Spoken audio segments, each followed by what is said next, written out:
Welcome, YouTube family. This is a brand new game mode into the Outer Rim, and it's called Extraction. But you guys already probably know that. If you have the season pass, or if you've been following this channel, you probably already know all about Extraction. But if you guys haven't played it yet, or if you're just, well, if you're just starting your Battlefront journeys, if you're just a new member of the family, let me break it down for you.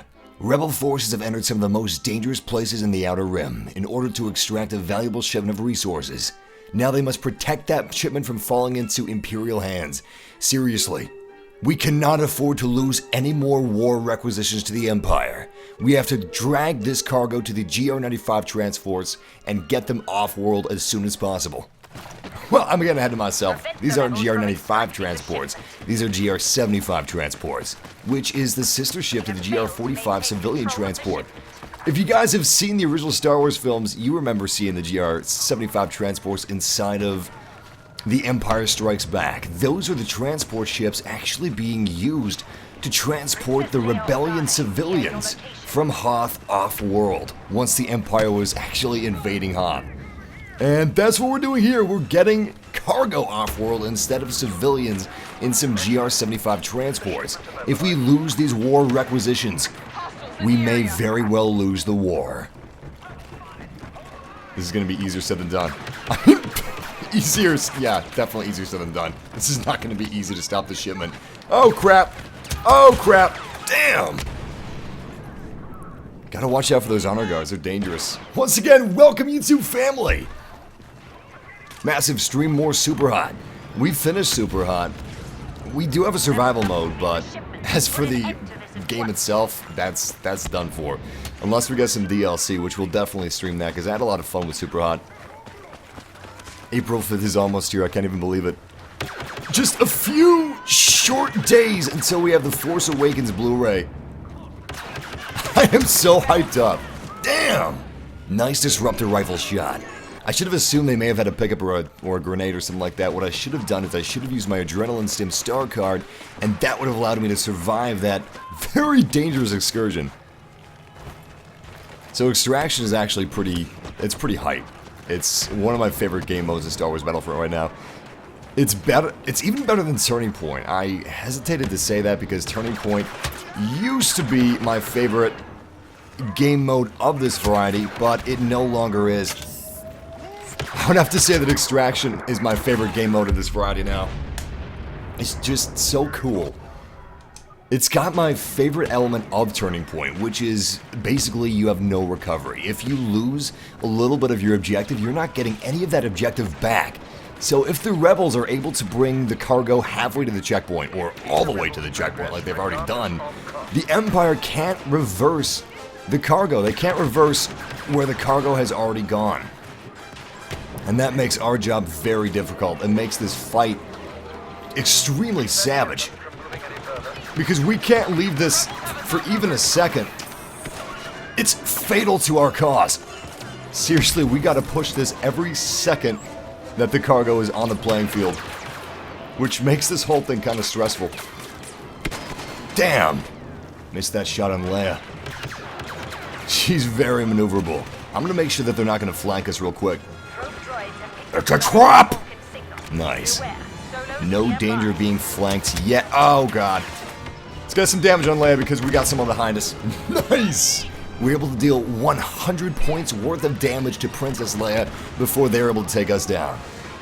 Now this wasn't my brightest idea. I decided to spawn behind Greedo, which is one of the heroes that's scripted to be in this Jabba's Palace sequence. When you play as a hero or a villain, it's actually automatically selected. You can't select which hero or villain you want to play with inside of Extraction, which you guys probably already know, but just in case you don't, since April 5th is just around the corner, you can't actually buy it yet. You have to be a season pass holder to play the Outer Rim. Like I was saying though, it's kind of a cinematic game mode. It's kind of a cinematic experience. Instead of being able to choose your hero, you have certain heroes based on where those heroes would pop up if this was like a scene from a movie. So we had Greedo and hopefully, I think we had Han Solo, I think I saw him on the Rebel side along with Princess Leia. And you have 2 sets of heroes per checkpoint. So before checkpoint 1, you've got Princess Leia and some other hero on our side. I can't remember what the Empire hero was. but I don't know. I think it's really cool. I think it's a nice touch. And it also makes me suspect that come Bespin DLC, we're going to find ourselves with Han Solo as the cargo being extracted by the Rebellion. Which sounds pretty fun. I'm liking that theory. Well, actually, the rebels would be trying to save that extraction. In reality, it would be the Empire trying to extract Han Solo's body frozen in carbonite to the Slave One. Damn, hell of a lot of rebels down that corridor. We had 1, 2, 3, 4, 5, at least 5 rebel soldiers. That was pretty intense. That's what you call a bottleneck. And as you can see, we have their shipment stopped in the middle of this staircase, and we need to keep it that way if we're going to hope to win this match. We have to keep it that way for 4 minutes and 44 seconds. That's how long we need to hold it. Oh, that's the thermal imploder. No! Nice! We were actually able to outrun that thermal imploder. That's honestly pretty impressive. Good shot, teammate. Nice, nice, nice. Nice! Beautiful! I love this scattergun. Did you see that? Oh, sneaky Quarren. How much does the Season Pass cost? The Season Pass is $50, which means overall it's a savings of $10 if you want to buy each DLC. But keep in mind, if there's even one DLC that you don't want, you're not saving any money. In fact, if you just bought 3 out of the 4 DLCs, you'd be saving $15 instead of $10 buying all of them. So, there's a lot to think about there. You may want to hold off on buying the Season Pass until all the DLCs are covered, or at least you have more information on all the DLCs on what types of games you're going to see in the future DLCs. For instance, this is CQC right here. That's what this Outer Rim expansion pack is supposed to be. It's close quarters combat all the way. But Bespin may be focused on air combat. It probably won't be focused on air combat, but it definitely will have some air combat. I mean, come on. It's Cloud City. It's literally the perfect expansion for fighter squadron maps. It's gonna be sweet. It's gonna be awesome. The thing is, I don't know what heroes we're gonna get with Bespin. I mean, obviously we get Lando. It's an obvious choice. Lando or Chewie for the hero. Hopefully Lando. But I don't know what the villain would be. It's actually, like, completely stumping me. What would the villain be? It could possibly be another bounty hunter, probably Dengar or Bosk. Doubtfully IG-88. In fact, I highly doubt it would be IG-88.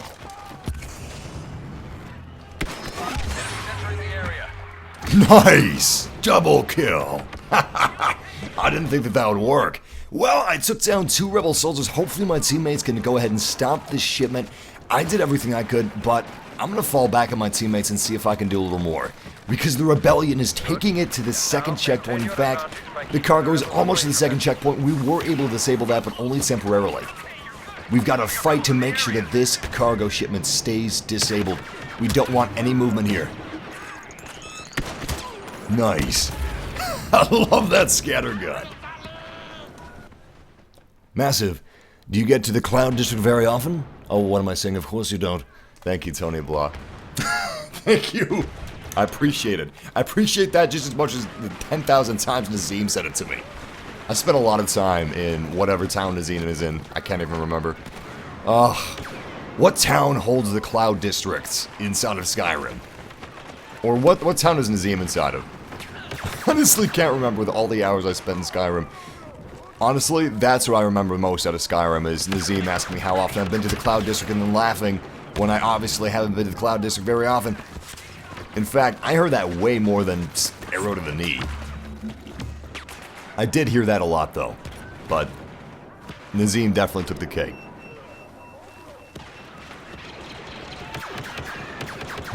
Also, fun fact, a lot of people don't know this, but the character that we made in Fallout 4 is actually Nazim. Or at least it's Spirit Nazim. It's Nazim generations and generations later. Like, thousands of generations later, I'm guessing, with how far back in the past the Elder Scrolls would have been if it took place in the Fallout universe. And as you can see, this shipment is just on the cusp of reaching the second checkpoint. We have 30 seconds that we need to defend this shipment. And if we defend it for 30 seconds, we are good to go. We have won the game. That's not going to be any mean feat, though. Because it's coming really close. Like, dangerously close. In fact, if the shipment was just activated on the enemy's side for like 10 seconds, I believe that that would be more than enough time to actually, drive the shipment past the checkpoint. Damn, I thought my proximity mine would have taken care of him. 4, 3, 2, 1. Take control of that shipment. What? Oh, you gotta be kidding me! Holy shit! Pardon my language, but that was huge! Alright, so we had this protected, right? We had it locked down. We battened down the straps, everything like that. And at the last possible second, we literally had 1 second until the game ended. The rebellion decided to nudge their transport forward a little bit. And the cargo just passed the checkpoint. Which means we have got 4 minutes and 29 seconds to keep this shipment offline and ensure that it doesn't get to checkpoint 3, because checkpoint 3 is actually, this is the final checkpoint until they get to the GR-75 transport. In fact, checkpoint 3 is the GR-75 transport. Looks like we have some rebel forces behind us. At least I'm picking them up on my scanners. But I don't have any actual visual contact.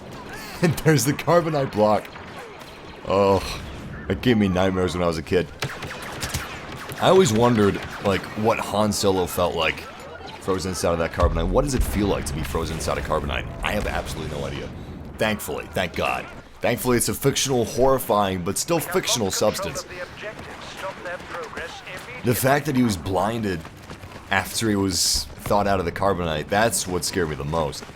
What would blind him? Did it seep into his eyes? Probably. I'm actually positive there must be some, like, really detailed write-up of the scientific specifics of carbonite on the Wikipedia. But one does not simply go on the Wikipedia to look at an article or 2 articles. It's like TV tropes. If you go to Wikipedia once, you're stuck there for hours. What?! I did not know that's where the Quarren was. I thought the Quarren was in, like, ahead of us, straight ahead, but downstairs. Damn! We're actually at the final extraction point already. In fact, they're almost a quarter of the way to the final checkpoint. Usually that door doesn't even open yet. It stays closed, but it's open. It's ready for us. Darth Vader! Huge fan, man. Same armor. Seriously, like, I mean, it's a cheaper armor than yours, but same sheen, all that stuff. It would be such an armor if you could take this white Sharpie and autograph my armor, please. Please, Darth Vader. Wonder how many creepy fans he gets. Probably tons.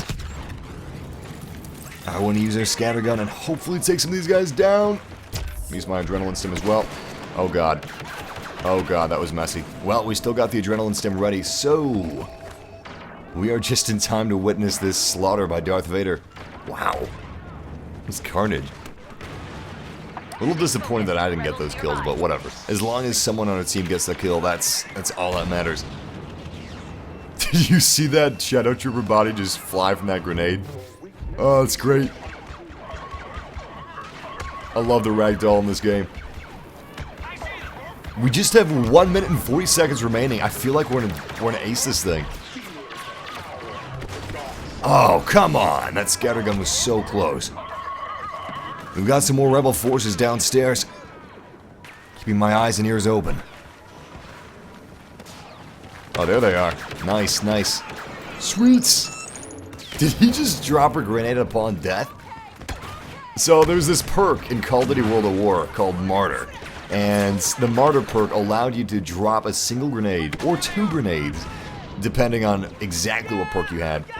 It allowed you to drop 1 or 2 grenades upon your death. Eventually, everybody just started running as soon as they killed somebody. So Martyr did become useless eventually, but towards the beginning of the game, when it was first launched, it was hugely popular and very successful. Because nobody expected you to drop a grenade when you die. That's weird. I feel like that's what the Quarren did to me. I feel like somehow he's got martyr. Good kill. I was not expecting that to miss. The scattergun is not exactly an easy gun to aim with. It's the shotgun version of the scout pistol, which is pretty sweet, but also takes a little bit of practice, a little bit of anticipation. You got to lead your targets a little bit. If you're at close to medium range, it's probably going to take 2 full shots to take somebody down. If you're at close range, you just need one of those shots to connect. If they're at full health, of course. I mean, if they're less than full health, medium range, easily 1 shot can do it. Oh crap, they're moving it! They're moving it! Nice! By the way, guys, yes! Victory for the Empire. Those rebel scum will not be able to transport their goods to the GR-75 transport. 75, 95, close enough. Good game. Damn good game. That was one hell of a match of Extraction. If at first you don't succeed, throw your controller. Wow. So, those gaming t-shirts that you see at, like, tourist towns, tourist shops, tourist towns, and Hot Topic, they're now avatars in the PlayStation Network store. You can buy gamer t-shirts as avatars. Seriously, some of these avatars are like, my other life, I was a gamer before I respawned, or 100% raged quitter, or my last controller broke when I played Dark Souls. There's literally avatars like that in the PSN store. It's crazy. Not that I'm judging or anything. Let's back out and let's head to another match of Extraction. Usually matches of Extraction, just like Turning Point or Walker Assault, are back to back. You get the same map. Once is the Rebels, once is the Empire. Looks like we were unlucky enough to join up at the second match. Let's do it again. Long live the Empire! I agree with that, Bob the YouTuber. So, that's an interesting question, James. I honestly don't know the answer to that. What kind of train eats food? A choo-choo train. Good one. Massive, I don't know what to do. Buy Dark Souls 3 or buy the season pass for Star Wars Battlefront. I mean, honestly, you're probably going to get more immediate enjoyment out of Dark Souls 3 because you're going to like a huge AAA title all at once. Where the season pass for Star Wars Battlefront, worth it to people that love Star Wars Battlefront like myself. It's going to be spread across this entire year. So it's the gift that keeps on giving, but it's still not instant. It's not instant gratification. And if you're one of those people that likes the multiplayer game, you know, they like Star Wars Battlefront, but they're not like a die-hard Star Wars fan like myself or something like that, or a die-hard Star Wars fan and a Star Wars Battlefront fan, it may be worth it to you to just wait and see if all the Season Pass, DLCs, and expansion packs are for you. If you happen to not like Death Star, I don't know, that sounds weird. If you happen to not like the Death Star DLC or the Bespin DLC, or maybe you don't like the Outer Rim DLC, maybe your close quarters combat isn't your thing, then you would be saving money by not buying the Season Pass, and instead just buying and cherry-picking the DLCs that you want separately. Honestly, man,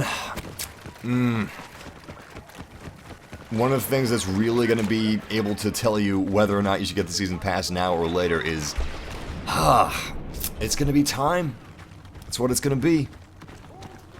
Because it's going to be months before we get any idea of what Bespin is going to be, let alone the Death Star DLC, or the unannounced 4th DLC, which is probably going to be a Rogue One tie-in. Princess Organa has been dealt with. Looking clear so far. I'm getting nervous. I'm hearing humongous explosions coming to my left. So far, so good. Oh crap! They're behind me! Han Solo, no less, was behind me. Ah, that's what happens when you go sneaky and you get all stealth-like. Oh damn! Yo, we need to stop the shipment. Beautiful, beautiful. One of our teammates just stopped the shipment. They are halfway to the second checkpoint, and that is not good. That is not okay. That is not cool. We cannot allow this to go on any further. Damn! Nice, nice. As you can see, I missed one of my buckshot shells, but the second one did connect, and that was enough to kill him at close range combat. And I think he had a full health bar too, so that's pretty impressive. Oh, so close. DH-17. That's a superior fire rate on that weapon. My weapon has a slightly lower fire rate, if I remember correctly, but it is slightly more powerful. Ugh. I really wish I could use the jetpack in close quarters, but you can only do that if the ceilings are smooth. Otherwise, you're just gonna have that extremely unsatisfying stop. You can use it in Hoth. The ice caves of Hoth, I really enjoy using it on the ice caves of Hoth, actually. It gives me a nice speed boost, and holy crap, man, Han Solo is so fast. Alright, we're gonna start focusing because Han Solo is kicking our ass. Yeah, the blast shield doors are going up. This is not good. We may lose this excursion on Jabba's palace if we're not careful. Lord Vader will show no mercy to these traitors.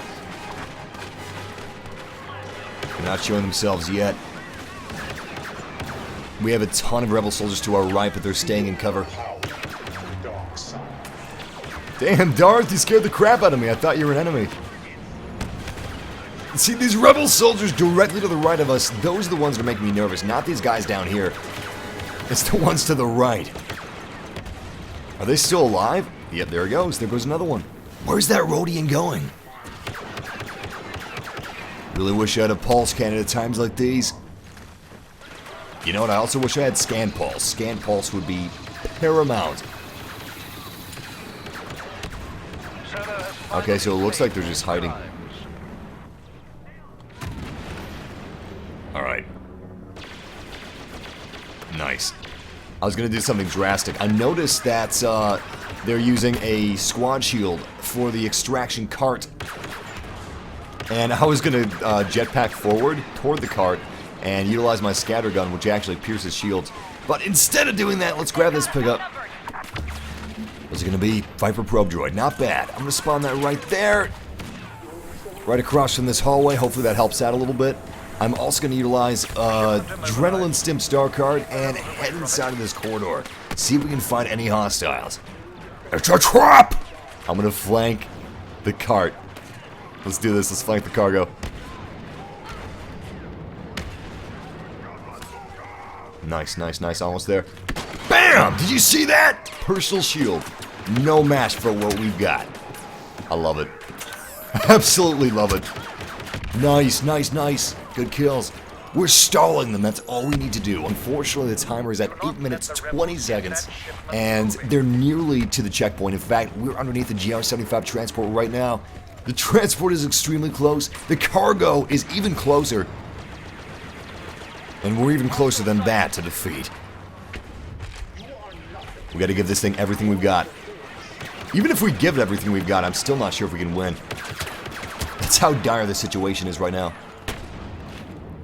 You know, it'd be a lot of fun. Just picking up one of these Gamorrean Guard axes and just going axe crazy on him. Going insane. Just like full-on axe melee. That would be awesome.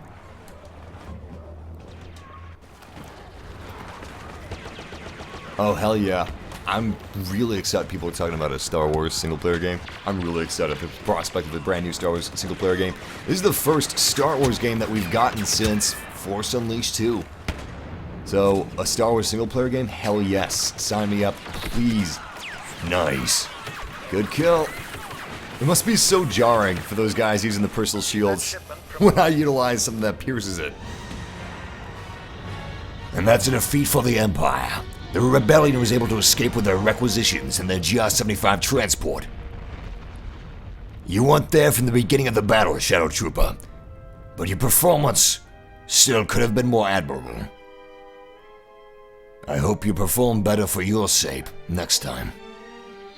Let's do the best we can next round. Hopefully next round is going to be Extraction. We arrived almost halfway through that match of Extraction, so next match, crossing our fingers that we're able to get in from the beginning, from the ground floor. That is my hope. That would be awesome. What's the single-player game? Oh, thank you. I derailed myself. The single-player game is being developed by the developers of Dead Space. and it's also got the lead writer of the Uncharted series working on it as well. And nice, we are joining this match of Extraction from the very beginning, which is pretty sweet. I'm gonna go ahead and buy some more star card charges for our scan pulse. Nice! And of course, this is Jabba's palace. Activate the shipment to make it move forward. If the shipment reaches the extraction point, you win. If time runs out, you lose. Good luck out there, soldiers. And give the princess everything you've got. Let's do this, guys. Damn, this map is nice. I like how cluttered and dirty it is. Alright. As soon as the match begins, we need to race toward the cargo.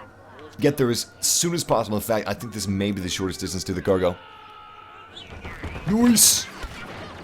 Oh, crap. That's right, that door... Oh, no, cool. Door wasn't locked. Excellent. Shipment is moving. By the way, guys, you can activate the shipment even while your teammates are activating it. So don't let that stop you if you see one of your teammates like activating it to stop it or to make it move forward. Do it yourself too. Help them out. That way, if they're killed, you may be able to stay alive as long as it's not splash damage. Whoa, long enough to... Oh, God. Oh, my God. Thank you so much for the hero. Thank you so much for the hero. I just ran in front of that Tralik and just took the hero from her. I feel bad. I promise I'll do the best I can. Rebel forces, you have a hero of the rebellion fighting along your side. Princess Leia has joined the struggle. She will aid in assisting the cargo being delivered to the GR-75 transport. Give her every bit of support you can. And do not let the Empire win. Oh crap, being attacked from the side. Nice, good kill, good kill. Alright, since we are playing heroes versus villains, I can only supply support to my friends. Like that. I can't actually give myself health or anything like that. That's out of the realm of possibility. Good kill. As you can see, I'm being a little ballsy here, which is possibly a bad idea. Maybe I shouldn't be doing that, but I don't know. Everything's working out kind of nicely so far. Except for the fact that you can't actually shoot through squad shields anymore with Trooper's Bane. I'm pretty sure that's a glitch. I think that was actually brought upon by the fact that grenades can no longer pierce shields. I'm not exactly sure like why that would change Trooper's Bane, but I'm assuming that the shields just react differently to different stuff, and that's why you can no longer use Trooper's Bane through shields, because honestly, you should be able to use it through shields. It just makes sense. It was one of Princess Leia's greatest strengths, and also a jumping off point for all kinds of different strategies, all kinds of different fun little ideas for where Princess Leia needs to be. That's about as far up as we can move. I should actually probably fall back if I want to be smart about this whole thing.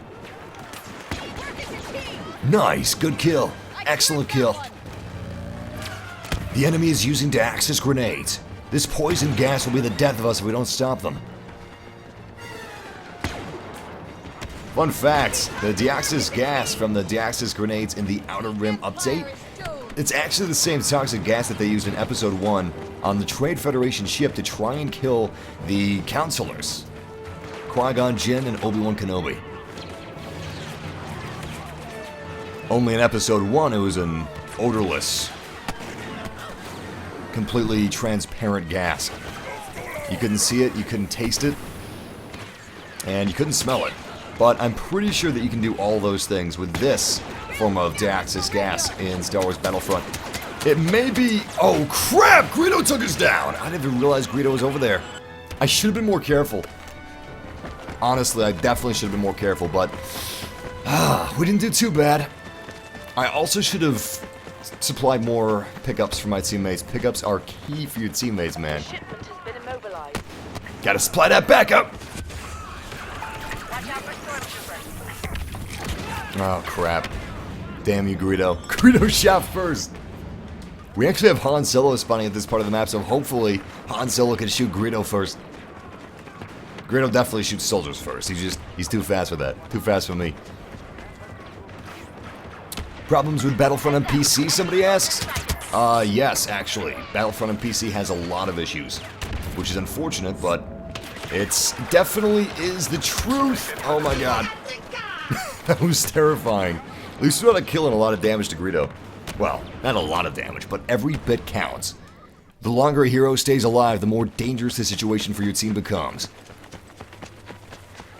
And as long as Han Solo is alive, we should be okay, but if he dies and Greedo's still alive, we're screwed. We gotta fix this situation. It's already out of whack. Alright, scattergun is ready. Should we actually need it? Damn! What did I tell you guys? You need to be closer range if you want to take somebody down with a scattergun. It's tricky to use at medium range.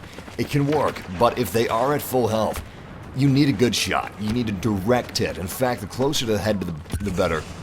Seriously, headshots are like primo. You wouldn't think it would matter because it's a shotgun, but it does matter. Definitely. They've got superior numbers. We got some shadow troopers to the right of us. Oh my god, we've also got Greedo.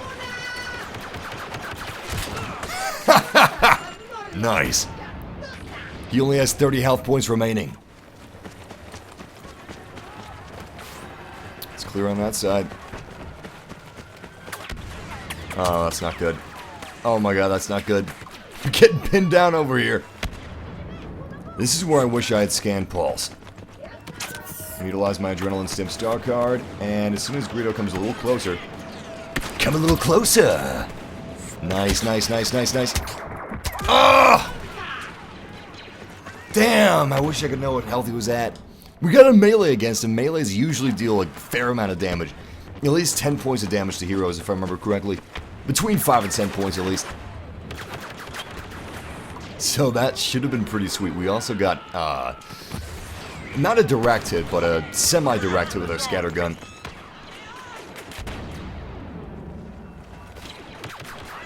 Hello there. Oh, are you serious? He had 1 point of health, and he killed 2 of our people. He must be on top of the world right now. He's like, damn, man. I just have 1 point of health, and I took down 2 rebel soldiers. Did they even train these guys?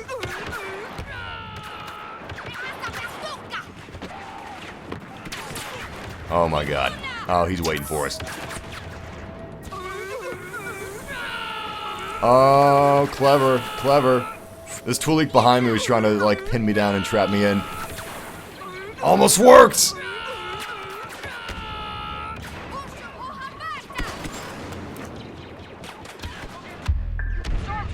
Almost there, almost there. Oh, come on, come on, come on. Yes! Excellent! Finally! Oh, that is so satisfying. That was so satisfying. Usually, at least in this match, we always had Empire soldiers stationed around the transport, but we just got to pass checkpoint 2. Sweets! I don't know how we did it. I was walking around trying to triangulate the position of all the enemy stormtroopers, and I couldn't actually find where they all were. But luckily, somehow, we were able to evade the stormtroopers' grasp and activate the transport once again. That was close. I was honestly expecting that to fail. I was just silent with anticipation and concentration. Nice. Good kill, good kill. Use an adrenaline stim, get another kill. Yes! Beautiful. We're really turning this match around. All it takes is just a little bit of focus sometimes. Just a little bit of silence, a little bit of focus, a little bit of dedication. You can pull through. You can pull off the impossible. Use the Force, Luke. Use the Force to trigger the transport to continue its journey. Excellent! We've also got a smart rocket.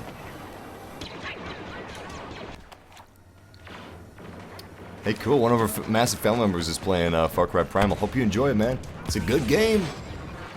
Greedo or Han Solo? A lot of people preferring Greedo right now to Han Solo. That was nice. I'm not even mad. That was good. That was good. He sabered me in the back and then kept walking like it was nobody's business. Like, he just does it every day. That's how often Darth Vader sabers someone in the back. Doesn't even matter. He doesn't even pause to think about the fact that he just killed somebody. It's just... Rebel scum! This place is crawling with stormtroopers. Oh, you serious? Oh, come on. He should have died from that. That was like direct hit with splash damage as far as the smart rocket was concerned.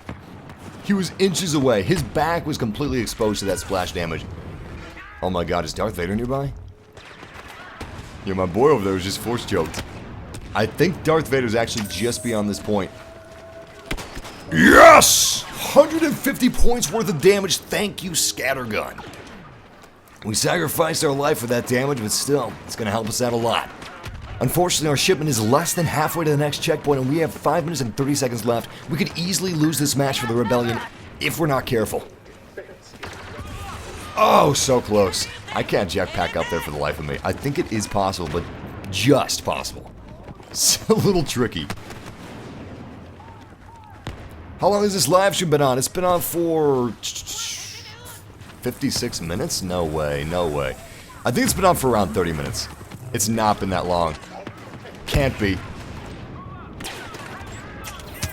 Oh, are you serious? Oh, that would have been so sick! I almost got another 150 points worth of damage to Darth Vader with that scattergun. I was behind him. He was not expecting it. Oh, that would have been awesome. Excellent sneak attack. Was just dashed. Where am I? I'm in the same place. I'm the same place! Woo! Alright, let's get up behind Vader. We haven't wasted our scattergun just yet. Hopefully this Rebellion force that I'm actually running up behind is not going to expose our position and alert Darth Vader to our presence. Good kill. Utilizing that Adrenaline Stim Star card. Checking out where Vader is. I hear him, I just don't see him. Oh, that was good. Both of them were ready for me. They're just sitting there waiting, camping. I love it. I love it. The stormtroopers have already established a frontline perimeter. We need to breach the front lines if we're going to be able to actually deliver the cargo to the GR-75 transport. Nice! Good kill, good kill. Unfortunately, we had a Daxis grenade and a scout trooper. We were stuck between a rock and a very gassy hard place. Oh no. Oh no.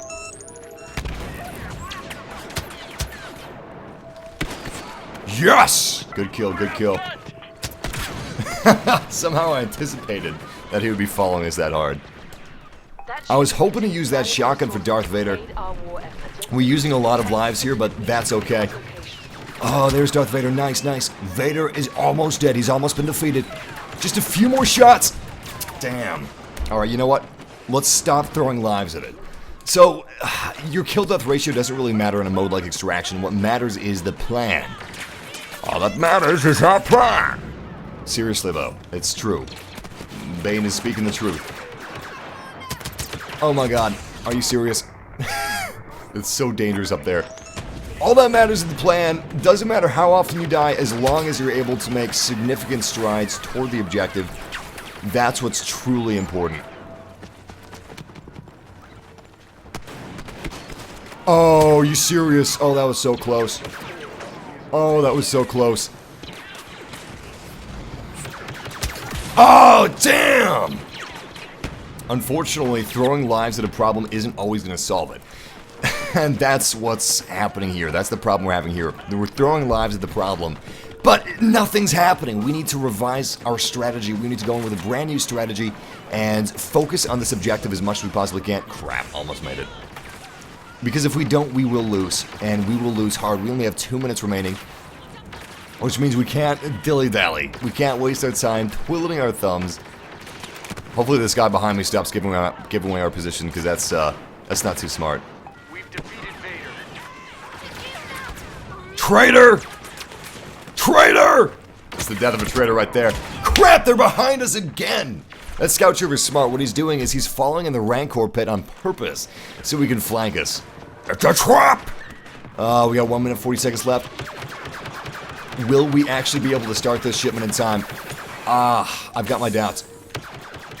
Turret is down. Alright, that's going to help us out. It's certainly not going to hurt us. I'm going to go ahead and grab this weapons pickup if I can without dying. And that's now looking pretty dodgy.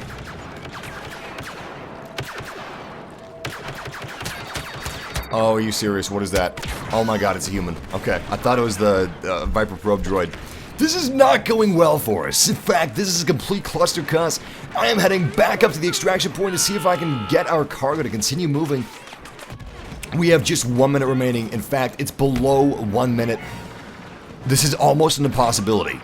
If we can win this, it'll be an absolute miracle of the Force. Damn, SC-14C. There is no substitute at close range. Burst fire pistol. Extremely hazardous, extremely dangerous, and pretty easy to use, honestly. It's like the EE-3 of pistols. If you like the EE-3, maybe you should try this thing out. Oh, close but no cigar. We have sub 30 seconds. I find my lack of faith disturbing. I'm gonna use that adrenaline stim. Keep me alive, please. So I've been a little stingy with... Oh my god. Yes! Kill for a kill. I've been a little stingy with how I use my scatter gun. And I've been trying to save it for Vader, trying to save it for extremely specific circumstances, but it's moves like that that has cost us this match. I like this Mexican standoff we got going on here.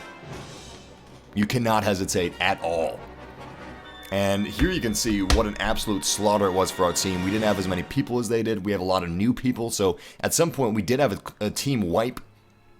I was one of the only people on our team that was actually in the match from the beginning. And it shows. I have got almost as many deaths as I have kills, which means we had a savage kill box. It was a kill box. You cannot escape a kill box, especially if it's a bottleneck kill box. That's when you got all of your troops funneling, like fish in a barrel, through a bottleneck, and the enemy's got machine guns just mowing them down, row after row. Why won't lasers ignite the Axis gas? It's just poison gas. It's not actually flammable or anything like that. It's not like Zephyr particles. Is that what I'm thinking of? Zephyr particles? What am I thinking of? I just watched this last night. I can't believe I don't remember this. Oh, what kind of particles? Yeah, Zephyr particles. That's what I was thinking of. A highly explosive, highly combustible element primarily used in demolitions work. So there's this really cool space opera, political-esque show, and it's basically like if the Clone Wars was closer to the tone of the books, or the comic books. Not that I don't like the tone of the Clone Wars, I love it.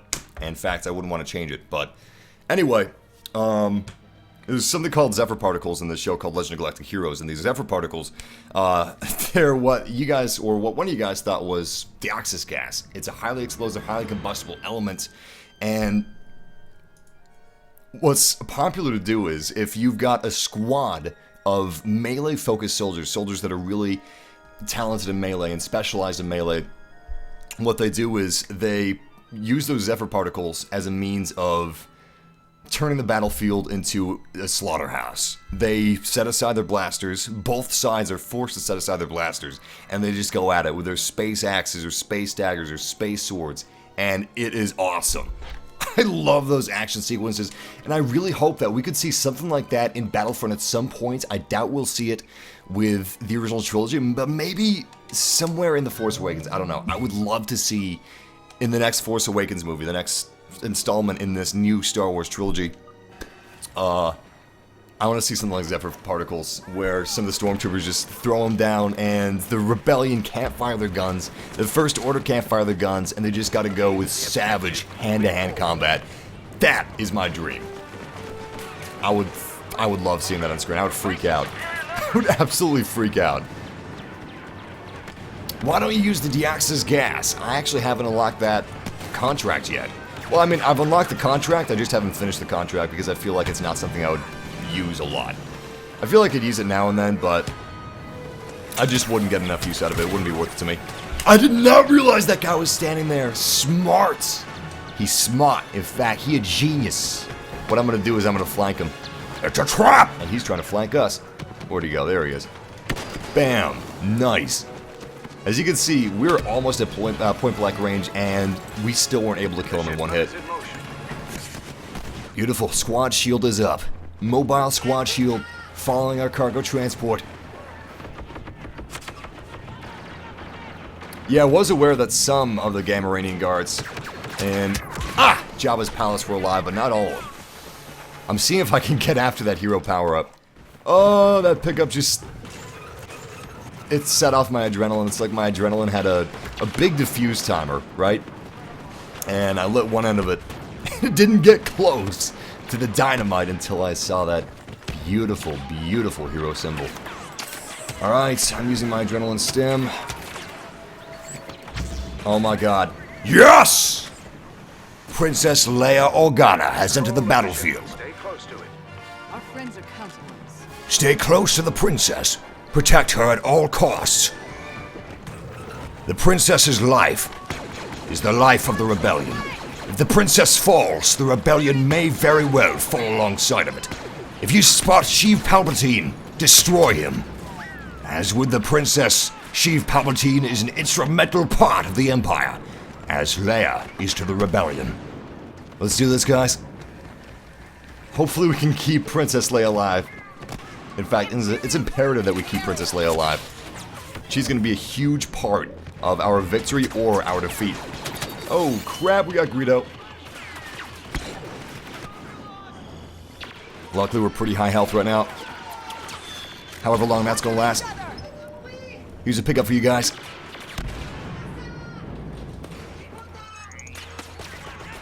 Yeah, I see Greedo. I see Greedo. He's hiding. He's hiding. Beautiful! Excellent teamwork with Han Solo. Greedo has been taken out. Let's start the shipment. Shipment is good to go. Squad shield is online. Nice. Here's another pickup, guys.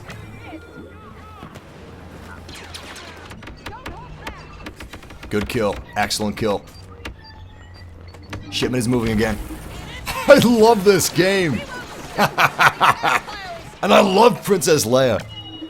I would never have tried Princess Leia if Heroes vs. Villains wasn't random. Well, I mean, I would have tried Princess Leia, obviously, but I wouldn't have been forced to play her as much as I was, and I wouldn't have realized that she's actually, like, one of the best heroes, bar none. She's a badass, just like she is in the movies. And she's a joy to play, too. Here's a pickup if you need it.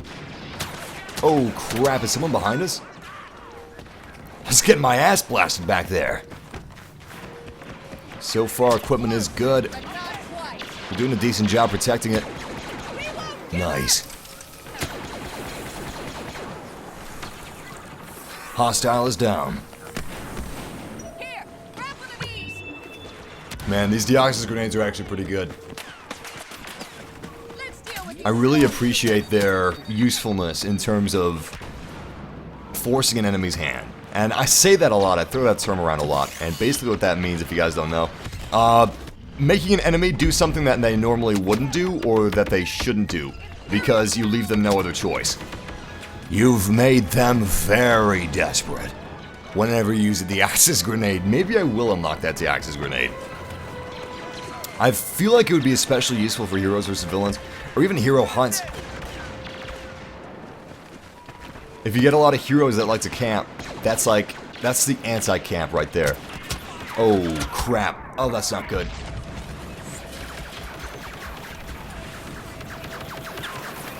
Nice, nice. Double kill! That was so satisfying, I can't even express it.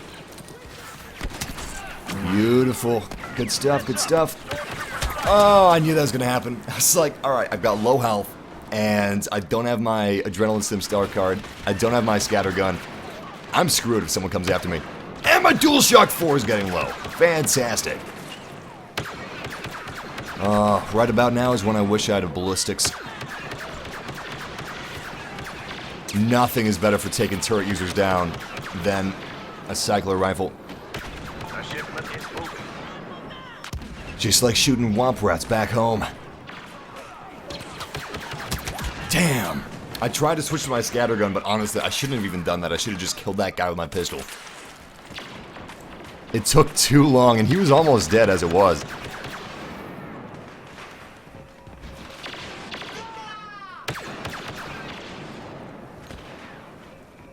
Why don't you use the DH-17? Honestly, the reason I don't use the DH-17 is because the DL-18 is one of the most powerful guns in the game at the moment. Not that the DH-17 is bad, because it is by no means a bad gun. In fact, it's a great gun. But it's not quite as good for me as the DL-18. It has a higher rate of fire, sure, but you gotta connect more shots. And with the gun that I'm using, you have to connect less shots than you do with the GH-17. Although it would not be a bad idea for me to start using the GH-17 because 9 Nub uses that as his choice of weapon. And although 9 Nub's DH-17 is a souped up version of the regular DH-17, it's still tricky to use. It's not a breeze like, oh crap, I need to be more careful. It's not a breeze like Greedo's gun is, where it's almost a one-hit kill every time. You actually have to be pretty precise, and a lot of people aren't used to being precise as heroes. Good job getting the objective moving. Oh, he's smart. He used a personal shield, but my teammate just used a ballistic shotgun against him. Personal shields are no match for the scatter gun. No match at all. Utilize that adrenaline stimulant quick.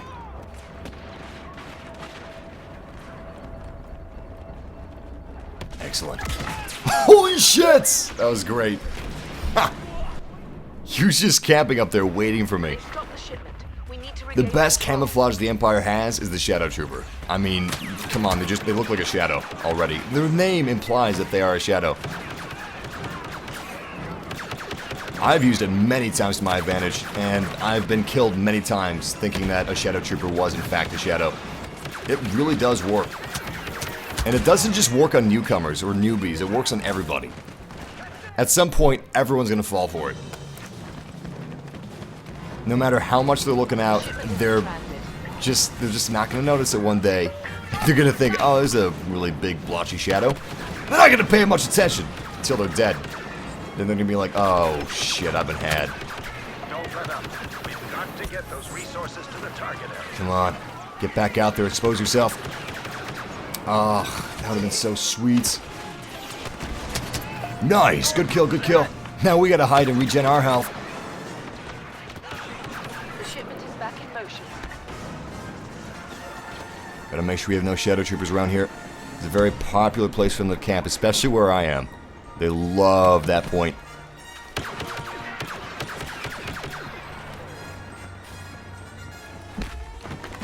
Nice!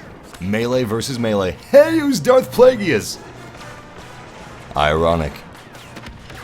He could save others from death, but not himself.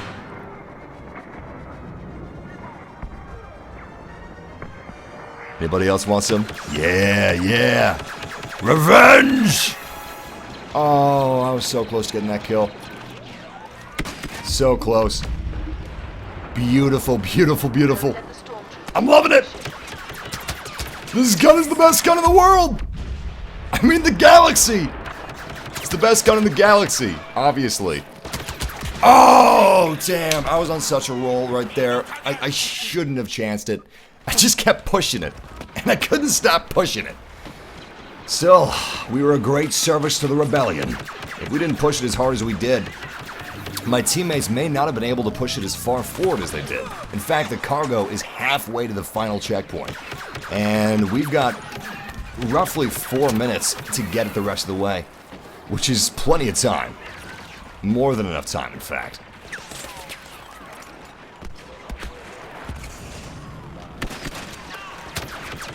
Well, that was a complete miss. But I still got the kill. Massive, how is your day going? It is going awesome so far, Mark Carl. It's going great. I had a really good match of Star Wars Battlefront before I actually started this live stream, and we're having some good matches in the live stream as well. I'm having fun. I'm having a blast. Holy crap, GR-75 transport has arrived, and Boba Fett is on the battlefield. Alright, the GR-75 transport has arrived, so it's not long until we'll be able to bring our cargo to the transport. But unfortunately, we have to take down the legendary bounty hunter Boba Fett before we'll be able to do so. Boba Fett is an extreme threat to our existence. Not only the existence of our resistance, but also the existence of our cargo and our war requisitions.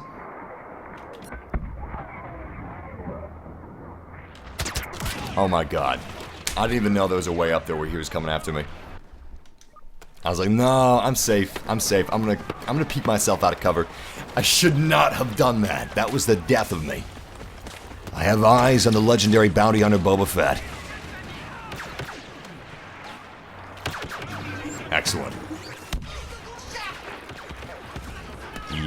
we got ourselves a bit of a bottleneck. I'm going to try to subvert the bottleneck by grabbing this weapons pickup. And hopefully it's a thermal imploder. Well, disruptor rifle. It's actually, it's not bad. Oh, you serious right now? You serious right now? That disruptor rifle was almost a direct hit. I think it was fully charged too. That was unfortunate. That's gonna set us back a little bit. As you can see, we only have 1 minute 45 seconds remaining. We're about to lose the game. One less bounty hunter. The game is almost lost. Seriously. This is awful. I'm not even sure what we should do. I don't know what course of action we should take. I'm gonna see if I can flank these guys. Maybe they're coming up here. Who knows? Well, we got one of them down here. This place is crawling with hostiles.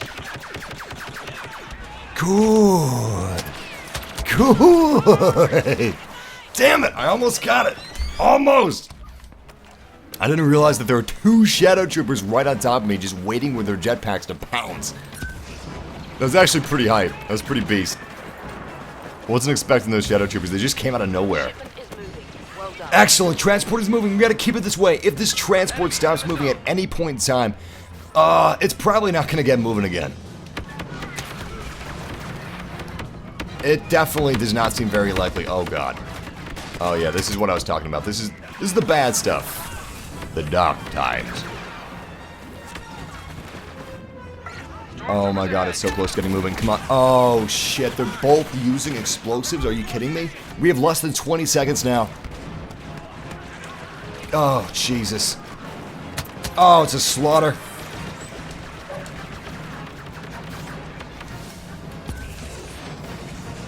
Oh my god. Scattergun, please. Give me the scattergun. Give me this guy. Give me this. Thank you, thank you. Ah! Damn it! Damn it! Damn you all! It's over. They destroyed the cargo. All of it. The GR-75 transport, the cargo being delivered to it, it's a crushing defeat for the rebellion. The Empire has bested us. Hopefully, the next battle will fare better in our favor. I definitely think that Kylo Ren's ship should be in the next Battlefront. If the next Battlefront's going to be The Force Awakens. I have a feeling the next Battlefront will not be Force Awakens. I think that'll come at the end of the trilogy, and instead the next Battlefront will be prequels. But in The Force Awakens Battlefront, yes, I certainly hope that it's Kylo Ren's transport shuttle instead of just a regular old Imperial transport shuttle. That would be really neat. Playing Fighter Squadron, being able to take down Kylo Ren's transport shuttle, getting a little bit of justice. Honestly, though, I have no idea. I'm talking out of my butt here. We don't know if it's. We don't know what's going to happen in the next Star Wars movie or the Star Wars movie after that. And since we don't know what's going to happen, we have no idea what a Battlefront would look like. Because let's face it, I mean, if the original trilogy was just one movie, this Battlefront would be pretty basic, and I should have gone as Greedo. I don't know what I was thinking. I have no idea what I was thinking. Oh my god. What am I doing? What am I doing? Go as Greedo, James! I just assumed he was already taken. I was like, well, Darth Vader's not taken. I like Vader, so I'll just go as him.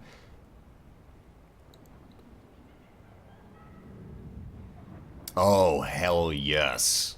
Mika Rocks was talking about, I would love to see a huge 40 versus 40 game mode in the Death Star DLC. What I really want in the Death Star DLC is a really big Walker assault that, like, all the checkpoints are available from the start. You don't unlock them. It's not like Rush. It's more like the biggest mode in Battlefield 4. That's what I'm picturing. And it's on the surface of the Death Star. So you get to see Imperial walkers on the surface of the Death Star, marching toward the rebellion forces landing on it. That would be so badass. Probably never ever gonna happen, but I would love the mental image of it.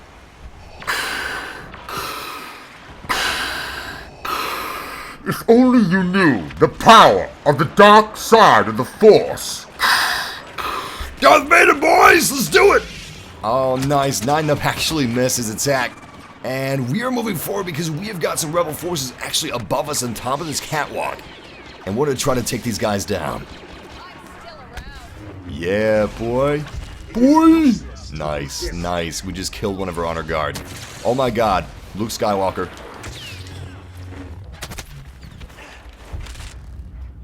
Got a little nice force choke in there at the end. But still, I'm going to run. Hopefully he's not coming back after me. I don't think he is. I'm going to grab this real quick. I don't know how I'm already down to 50% health because Luke didn't take me down there. Where is Luke anyway? Way to be cautious. Make sure we see them for... Oh my god. Cannot resist. Beautiful! Holy shit. How did they take Luke down so fast? Who did that? Maybe it was Greedo behind me, but holy shit. Luke just died almost immediately. That was beautiful. Vader's so fun, man. He's such a cool character. His voice is extremely recognizable. His appearance is, oh my god, extremely recognizable. He's just like the perfect villain if you think about it. Anybody in the world would recognize somebody doing an impression of his voice. Anybody in the world would recognize someone's drawing of his helmets. I love it. And you know what? Kylo Ren too, for that matter. Except for maybe the voice thing. That's a little harder to do, but still. Star Wars bringing the iconic villains and the iconic heroes. They do a great job with both. I mean, General Grievous, that's awesome. 4 arms? Surprised. There's 2 more arms. Oh, I freaked out when I saw that. I'm sure it was in the books or something, but seeing that twist, like, for the first time, and I thought that it was, like, Obi-Wan Kenobi's first time, too, seeing his 4 arms, because that was before the Clone Wars came out, you know. Just the release of Episode 3, it was all the way back in 2005, or 6, whenever Episode 3 came out. So, I imagined it was Obi-Wan's first time seeing that Grievous had 4 arms. Nice. The Wee Quay is dead, and totally took us down with a disruptor rifle. We survived for quite a while. Unfortunately, we were a little reckless at the beginning of the match, but we still win. All heroes have been defeated. Villains win the round. I could have been cautious and just held back, but we had a few kills before we died, so it was all good. It was nice. It was a fun time.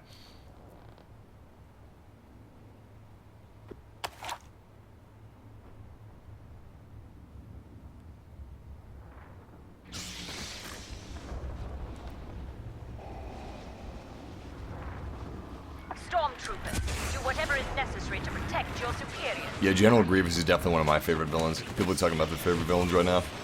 He's awesome. I'd have to say my favorite Star Wars characters, I can't rank them. I can't do it. I can rank the Star Wars films, but not the characters. I love Han Solo, I love IG-88, I love General Grievous. Palpatine, of course! And Dash Rendar is my favorite extended universe character. Or expanded universe character, I guess that's a little more proper. Damn you, Griff Maddox. Nice! 200 damage to Luke Skywalker. And tons more damage as well. Beautiful. Luke is taken down almost instantaneously. He didn't even stand a chance against Palpatine, Greedo, and Shock Troopers. We got some more heroes in the AO, but I think they're actually... Yeah, they got the high ground. A few of them do anyway. Not all of them. Beautiful. Took down 9 of them myself. Alright, I want to make sure I use this rocket launcher before we actually die. And we are so close to death. We only have 8 health points remaining. Somebody just shot at me and I have no idea from where. Yes! All the damage, all the damage. Ah! Poetic justice. I was taken down by one of her honor guards, and I was one of Palpatine's honor guards. Still, that was a great match for villains. And I'm gonna see if I can roll as Greedo. As soon as that pulls up, nice. Beautiful. Here we go, guys. Some Greedo action.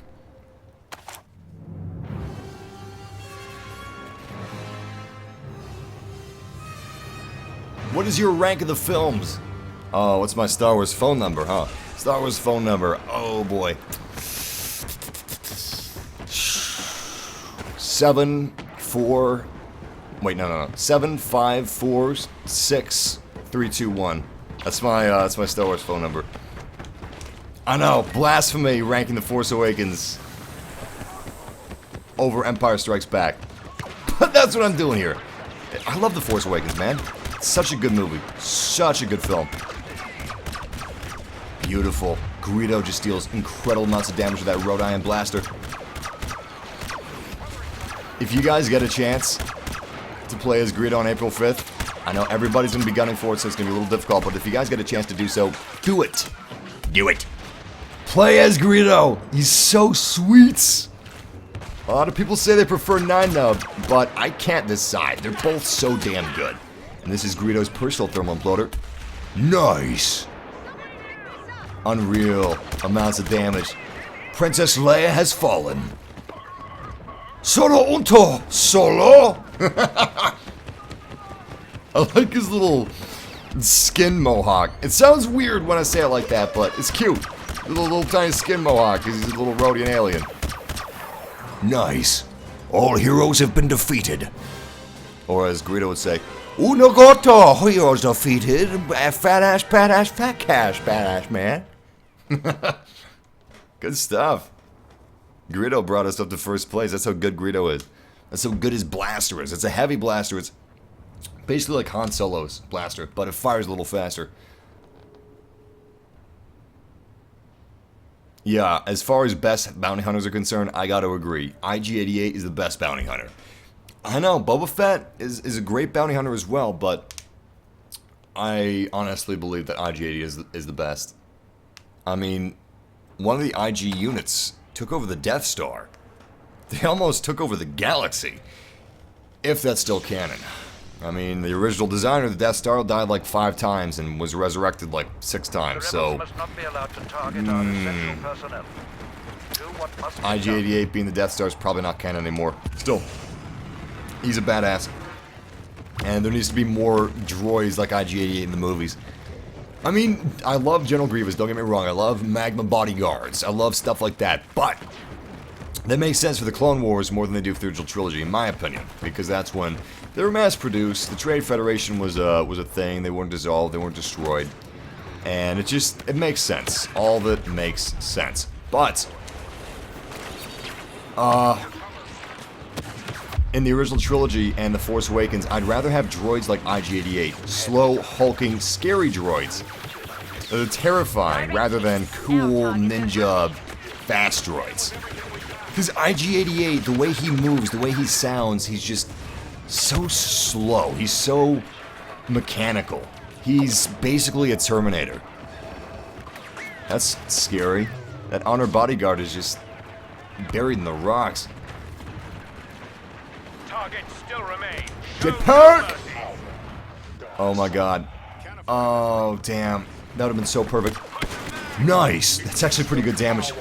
I'm liking that. Liking that damage, boy! Uno goto solo. Where are you, Solo? Let me have at you, boy. So Han Solo is running for his freaking life. He just has a sliver of health, and he is the... Oh my god.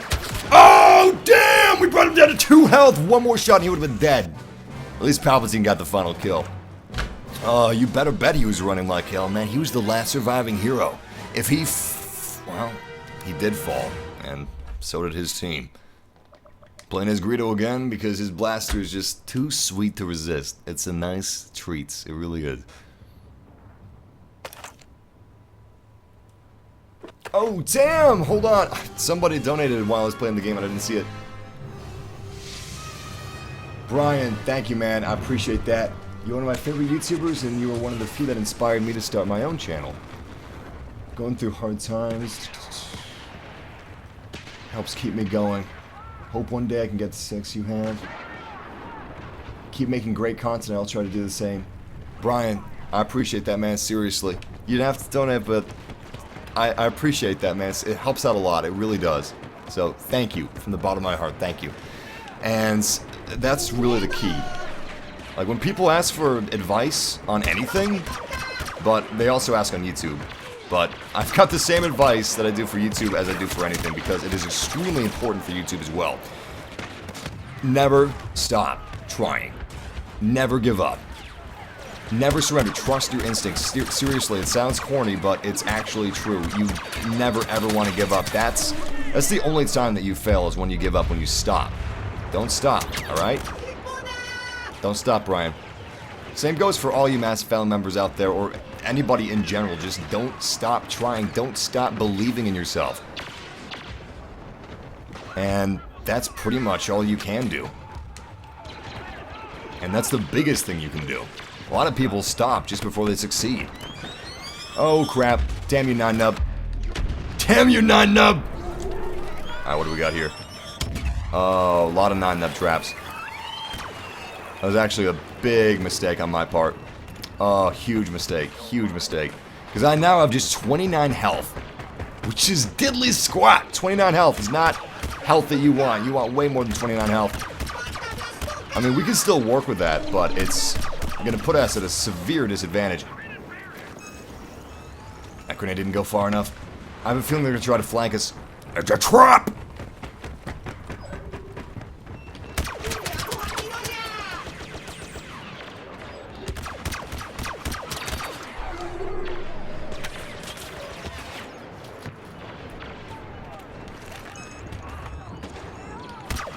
Nice! Grenade almost nailed him. I've still got this turret to worry about, though. Oh my god. Oh, we were so close to getting him. Oh, damn you, Han Solo! Han Solo shot first. In the back. Very sportsmanlike of you, Han.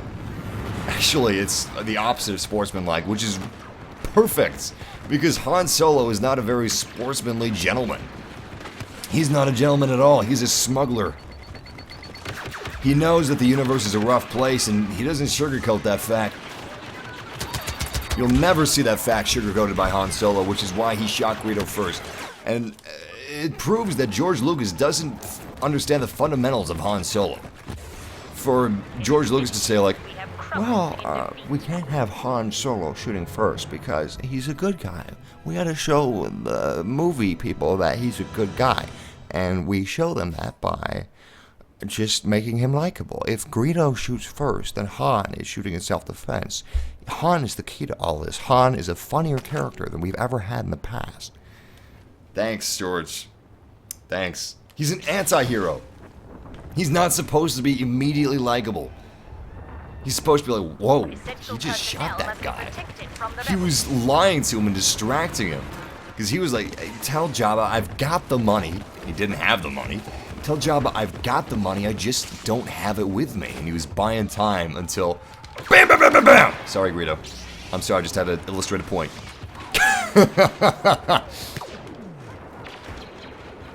Who doesn't like the Cantina band music? Oh, when are we getting the Cantina? I bet that's going to be a free map.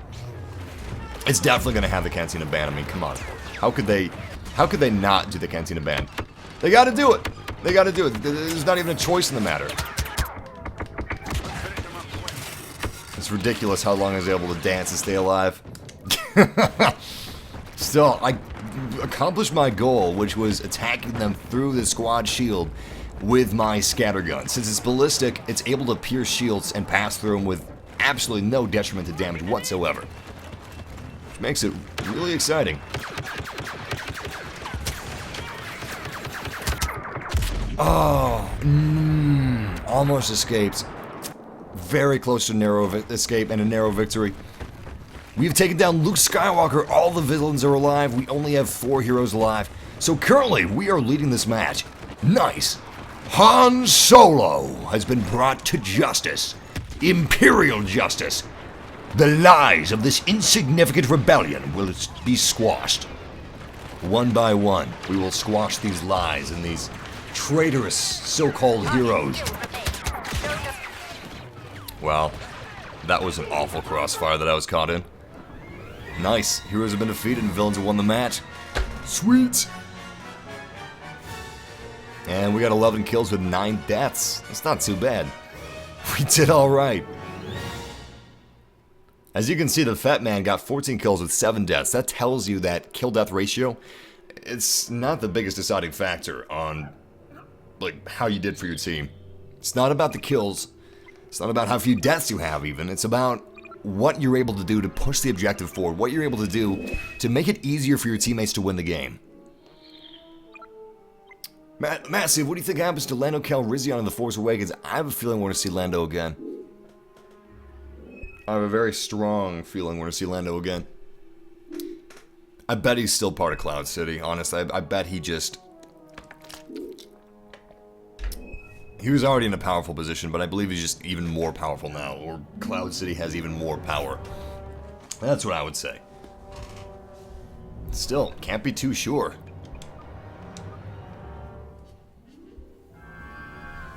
Everything from the extended universe is not canon. Well, not everything is no longer canon, but most things from the expanded universe is no longer canon, especially to do with the original trilogy. And Lando Calrissian and all the adventures after the original 3 movies. So, it's safe to say that the only thing we know about Lando is that we don't know anything about what he's been doing recently. What he's been doing recently is a complete mystery to us. We can't have Lando and Chewie in Bespin because that's 2 heroes. We would have 1 less villain.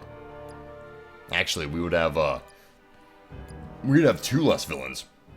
That would be completely unbalanced. We need Lando in the Bespin DLC and some bounty hunter, Bosk or IG-88 or Dengar. Hopefully IG-88, but that seems kind of impossible to me.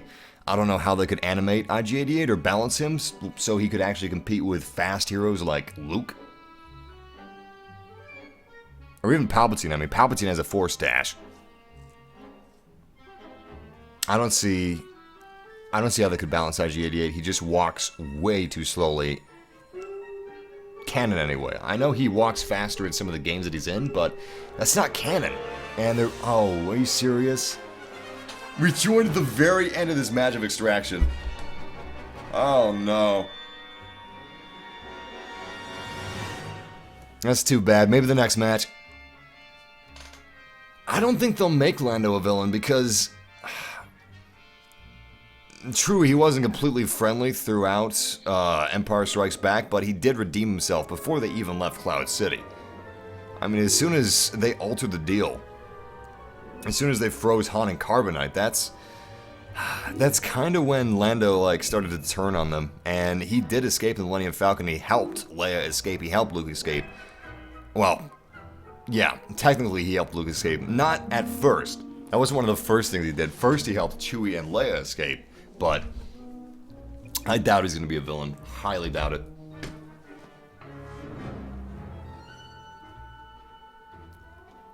Massive, what do you think if the Death Star DLC is a game mode where you stop the Death Star from destroying Alderaan? That would be pretty cool, but I don't think they're going to do that either. Disney's very particular about what EA does as far as things being canon or not canon.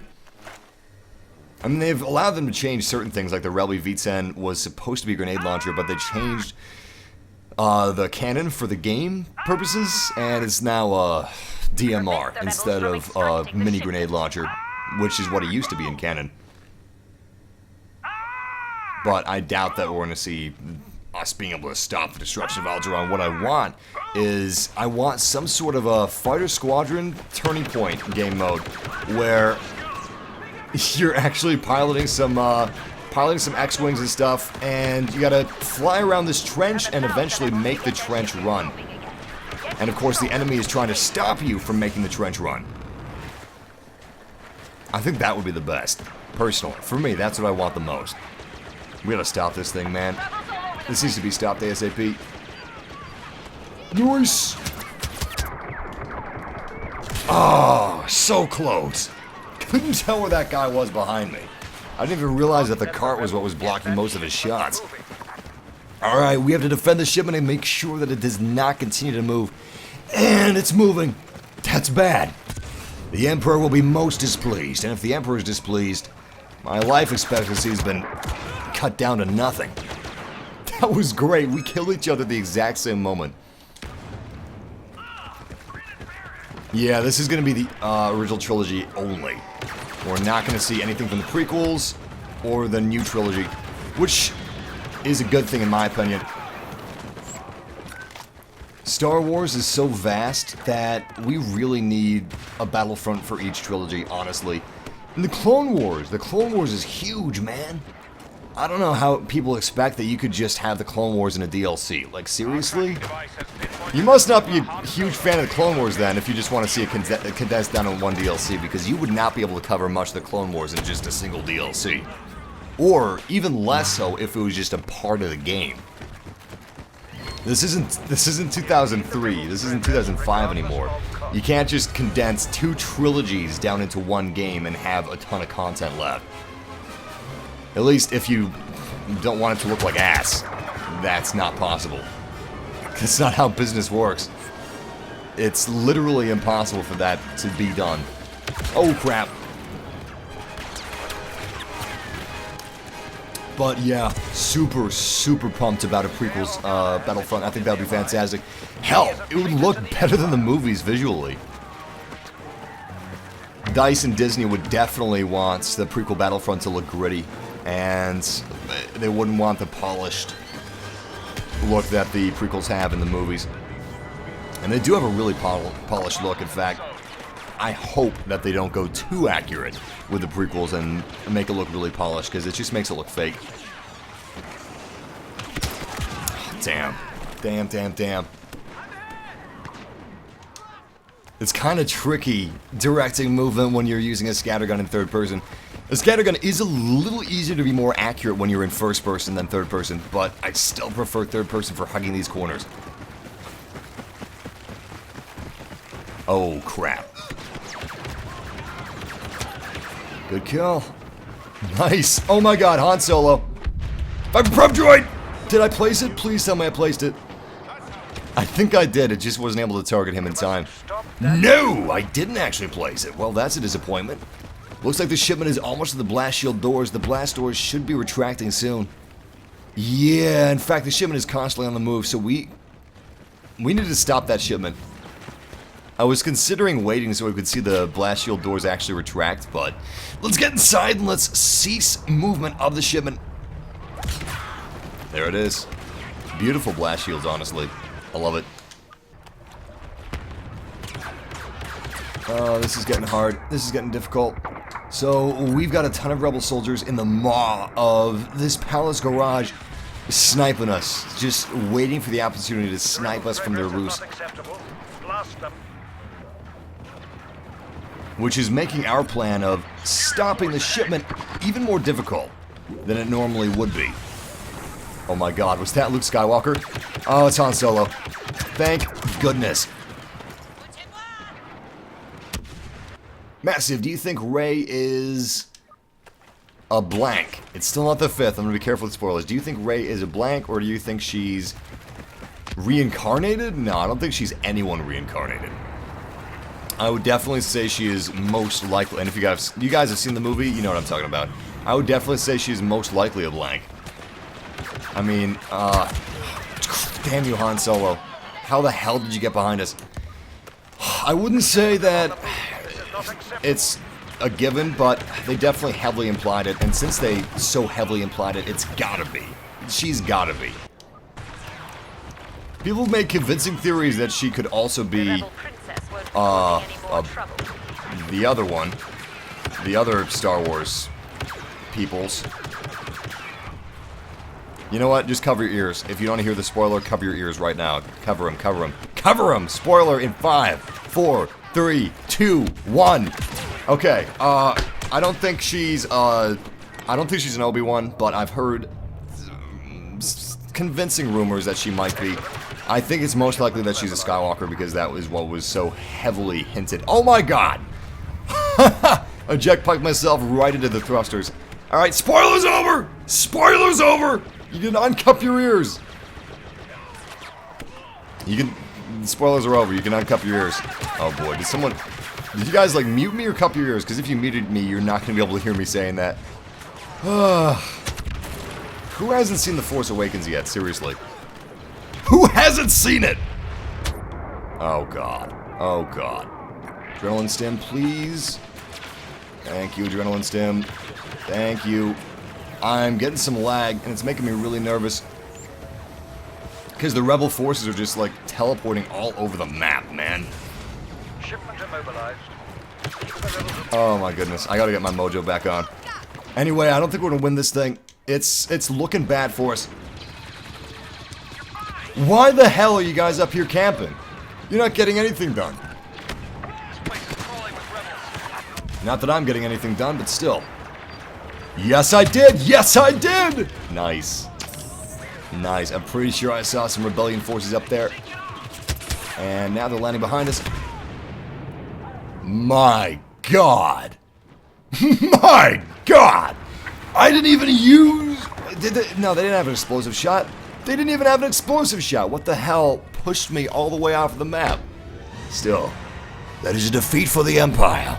An embarrassing show of force by the rebellion has defeated our Empire with absolutely no chance of recovery. The rebellion forces now have war requisitions that they'll be delivering with the GR-75 transports. GR for stroke. Stroke, stroke, stroke.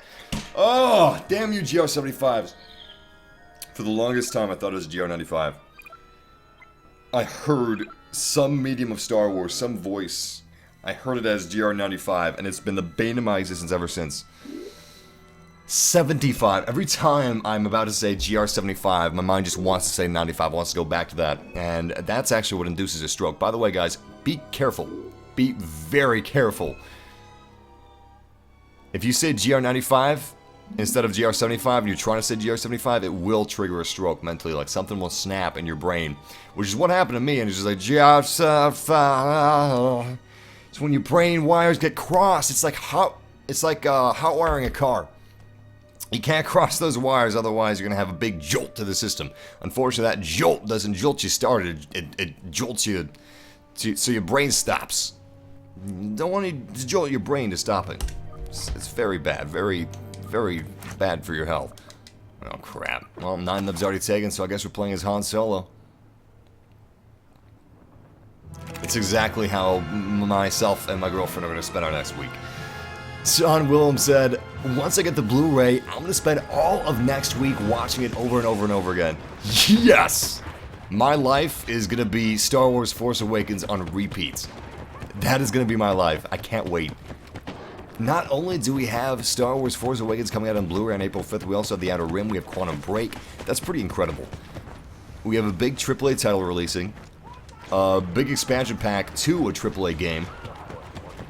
That is Star Wars, and finally, The Force Awakens on Blu-ray. Wow, it's incredible. See, I can never tell if it's my teammate that's like, shooting at me for no reason, or if it's actually the enemy. Because so many teammates shoot at people for like, oh my god. Okay. Ha! I'm done! That's it! I'm done! Oh my god! I gotta get back out there. I gotta help my teammates out. I killed Han Solo, and I almost had Greedo. I had him. Greedo's laughing his ass off right now, and it's killing me. It's killing me that Greedo is laughing his ass off at me. I hate it. I hate that. Oh, that was the worst. You guys are never gonna let me live that down, are you? You're gonna be like, Cliff Han, massive. You remember the cliff? And Han Solo? Han Solo's greatest weakness was always cliffs, wasn't it? Oh my goodness. I just want to forget about that. I want to forget that ever happened. What I want to do is I want to curl up underneath the sheets, pull the covers way up over my head, and never, ever, ever leave. That was embarrassing. My God, that was embarrassing. Holy crap. Let's never speak of this again. Rule 1 of massive live streams. Never speak of the Han Solo cliff. Rule 2 of massive live streams. Never speak of the Han Solo cliff. My reflexes when I was like heading toward the cliff, because I wasn't really thinking, I was just like attacking Greedo and stuff. My reflexes wanted me to use the Han Solo dash, but my mind was like, why am I...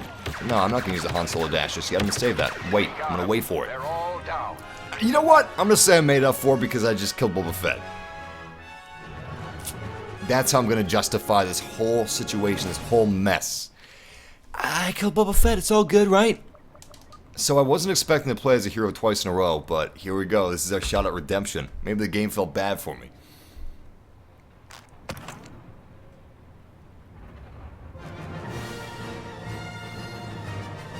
Jesus Christ, the entire chat room was going, Cliff Han! Cliff Solo! Could you imagine if his name was Cliff? That'd be so silly. Cliff Solo. It's just a weird combination of words. I want to become a Jedi Knight like my father. The Force is strong in my family. My father had it, my sister has it. And now you have that power too. Jesus Christ, guys. The enemy's this way! I know I'm wearing all black. Makes me look a little angsty, makes me look a little evil, but trust me, I am not evil. I'm Luke Skywalker. I'm not going to betray you guys. You have to worry about that. Alright, where's the enemy?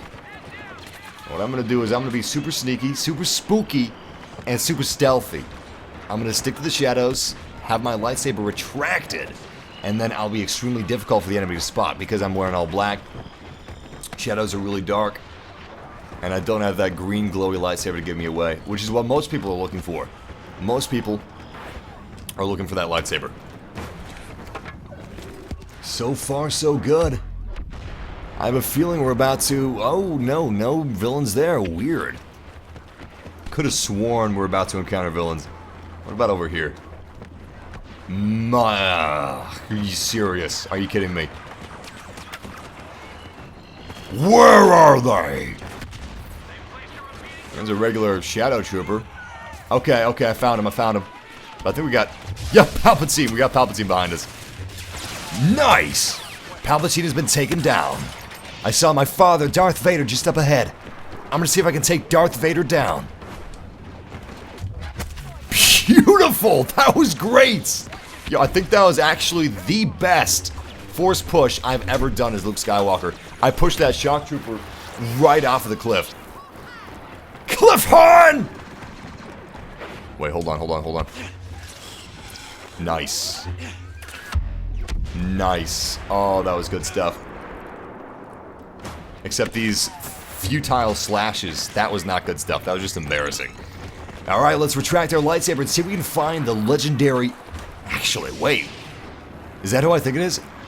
We just have Greedo. What am I saying? We don't have any legendary heroes to face off against. Let's see if we can find this smuggler, this lowly crime scumlord. Where is Greedo? I have no eyes on Greedo, but Princess Leia has just fallen. We only have Luke Skywalker and Han Solo surviving. If Greedo gets the best of us, I will eat shit. That's how bad this is gonna be if we actually lose. Oh my god. Oh, yes! The power of the Force, Greedo. I'm sorry, but you had to realize you were doomed. I love Episode 3 and I love General Grievous, but I gotta say, I always thought that was just a little tiny teensy bit silly. When General Grievous was like, You must realize you are doomed.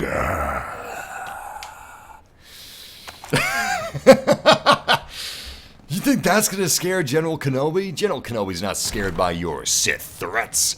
Hell, you're not even a Sith. The Cliff did shoot first. Honestly, it was the Cliff's fault. The Cliff was not a likable enough hero. The Cliff is the key to all this. The Cliff is a funnier character than we've ever had in the past. If we can get the Cliff working, the Cliff is the key to all this. He's the funnier character than we've ever had.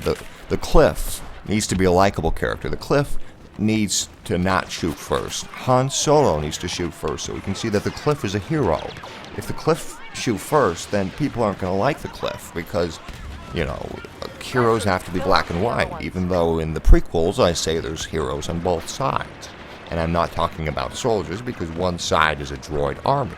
So it's not like in The Force Awakens where you actually have two sides and they're both humans, so rarely in war do you have a good versus an evil. Instead you have two forces of good just pitting up against each other. But alright, I'm gonna stop that George Lucas voice now.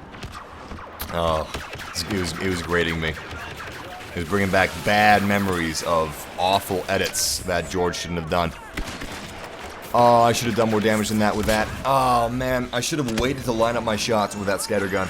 Still, we did a nice amount of damage to both Greedo and Palpatine. But if I would have waited to line up the shots with that scattergun, I could have seen 150 points of damage easy dealt to both Palpy and Greedo. Our boy Greedo. They're still down the hallway? Yes, they are. Good damage against one of them. What?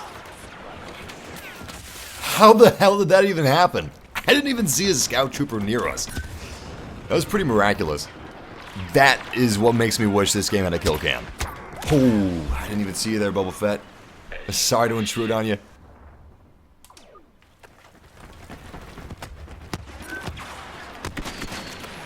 Oh, what the hell? What the hell? I have gotten like 150 points of damage easy against the hero before just utilizing scattergun. And this time when I used scattergun, nothing. I didn't even register any damage. Not even 50 points of damage. It's pretty crazy. It's pretty insane. Damn you, Magma Trooper.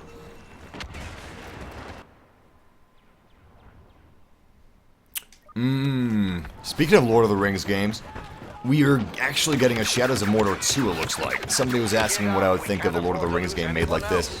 If we had a really cool Lord of the Rings game that was really balanced, and it had these graphics, I would love it. Honestly, the graphics of Star Wars Battlefront kind of remind me of Lord of the Rings, especially these magma rocks of Solus. Ah, damn. Damn. Was that 9 Nub's infantry turret? I can't even tell.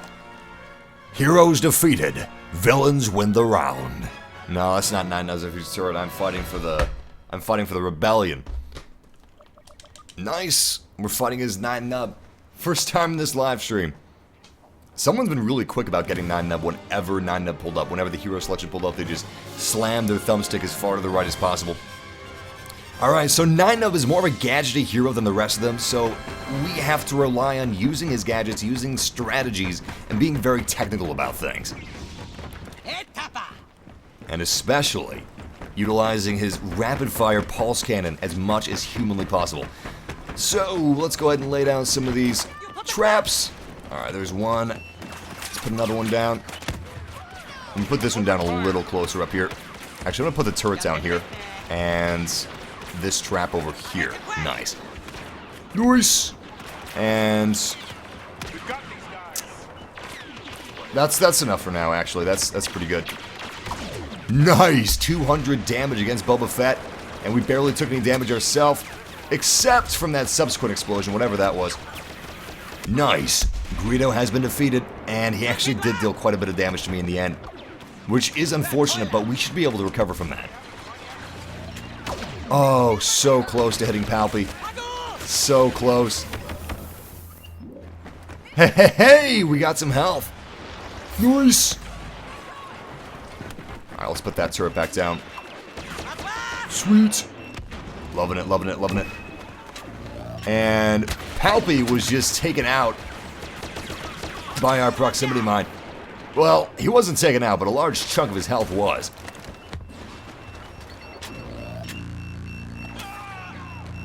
Oh, crap. Damn! You know what? I'm not even mad. That was a damn good shot. That was an excellent shot by that shock trooper. The shock trooper pulled out his smart rocket, got a direct hit. His rocket literally made contact with 9 Nub's body, and the force of that explosion killed 9 Nub on impact. If that smart rocket would have missed, he would not have been able to get a kill on us. It would have been close, but it wouldn't have been a kill. And we would have survived to place more traps down. So honestly, that was a great play by the enemy team. We only have Princess Leia and Darth Vader as the surviving heroes, and all villains have been defeated. Heroes win the round. That was close as hell. I mean, we were almost to a draw. 50 more seconds, and it would have ended on a draw. That was a good match. That was nice. That was real nice. Next match we'll be playing as a rebel soldier, so we got to defend our heroes as much as possible. And we got to keep in mind that we are just a cog in the machine. We're not a one-man army. And we can't treat the battlefield like such. Prevent the enemy. Ready to roll out. Alright, who do I want to go up against? Or go with? I'm going to go with Han Solo and Princess Leia. Princess Leia is a support hero, so she's a survivor. You want to make sure to support her as much as possible. In fact, you don't even need to be an honor bodyguard to be one of her bodyguards.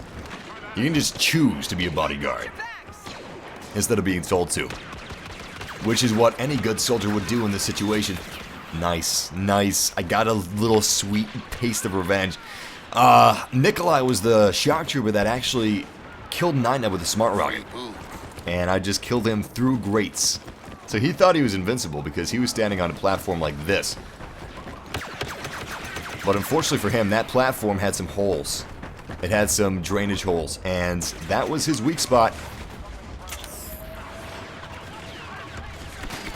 Nice! So it turns out that at point blank range, 2 shots from a scattergun is enough to kill a shock trooper. I did not know that. I'm glad I know that now. That was awesome. The scattergun just has so much kick to it, so much pump. I like a little bit of pump, I like a little bit of kick with my guns. Anakin impression, please. I can do a really good Kylo Ren impression when I practice. In fact, when The Force Awakens came out, I did a Kylo Ren impression a hell of a lot. And I got really close, but I haven't practiced in a long time. And if you don't practice your impressions, they just... they're not very good after a while. But, the reason that's related to the Anakin impression is because Kylo Ren kind of sounds like Anakin. He talks like Anakin a lot, and if I can do a Kylo Ren impression, I feel like I should be able to do an Anakin impression. Not on the spot, not without practicing it first, but I should practice that. I really should, because if I got that close to Kylo Ren, I should be able to get close to Anakin. The only thing is, my voice is a little closer to Adam Driver's voice naturally than it is Anakin's voice. Anakin has more of a... if that makes any sense. More of a Luke voice, more of a youthful voice. So I'm not sure how well I could pull off the youthful part of it. And holy crap, poor Darth Vader, man. Darth Vader is absolutely stuck here. Oh, damn it. Damn it. Are you serious? Ah! That scattergun would have felt so good. Oh, so good. If our heroes could have survived just... damn it! A little longer. Can I be honest? Can I real talk right now? I loathe the fact that you can select heroes. I think that that is a step backwards. It's one of those things that sounds good on paper, but in practice it's just inferior. You should totally be able to... just sit back and devise a strategy with no matter what hero they throw at you. Whether they throw Palpatine, Boba Fett, Darth Vader, Greedo, just work with it. Roll with the punches. I understand why they did it. I now realize the sole reason why they did it. It's been requested, but I don't think that they're listening to the request because honestly, it's just a stupid idea. But here's the reason why it's not a stupid idea. Because what if you want to play as Greedo in a vanilla hero versus villains match? You know, you're not playing in the Outer Rim playlist, you're not playing on an Outer Rim map or anything like that, and holy shit, I just made a really big mistake, guys. Oh my god, I made a huge mistake. I totally forgot that I wasn't playing as, I totally forgot that I was playing as a hero, and I wasn't just playing as a regular old stormtrooper or rebel soldier. I'm gonna see if I can make up for it, though. We dealt a lot of damage to Greedo, a lot of damage to Boba Fett, but still not enough damage for... Why have I been executing Han Solo? Is it, you know, I think it's because I've just simply used the DL-44 so much that it's not synonymous with Han Solo for me anymore. And I forget that I'm playing as Han Solo because I use the DL-44 so much. I don't forget that I'm playing as Boba Fett because his mechanics are just different. They're fundamentally different. You can't aim, for instance. Oh shit, look at this, guys! Look! Ha ha ha ha! Yes! Darth Vader didn't even die, and I survived the Force choke thanks to adrenaline shots. Oh, that's awesome. The adrenaline shot, I triggered it way before Darth Vader Force choked me, and it worked. It worked! You don't need to trigger it just before the Force choke. You just need to trigger the Adrenaline Sim Star card before you encounter Darth Vader. When you're about to encounter Darth Vader, when you're about to walk up to him and like go toe-to-toe with combat, that is when you want to trigger it.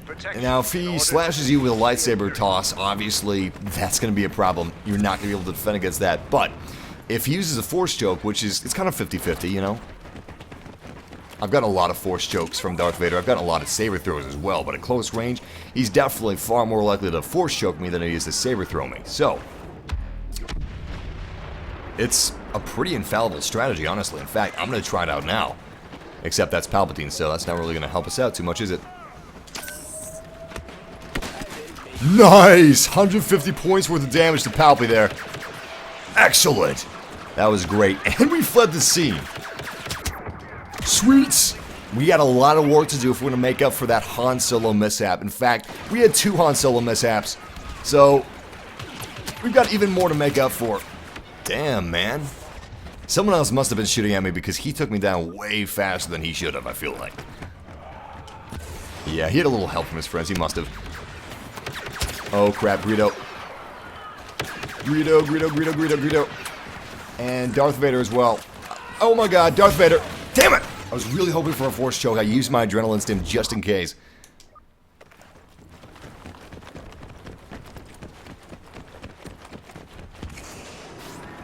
Yeah.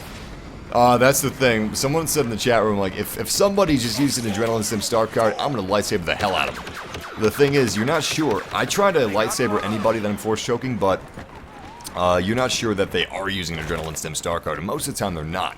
That's the beautiful thing about this system of evading his Force choke. Because the beauty of the Force choke is you got a guaranteed kill.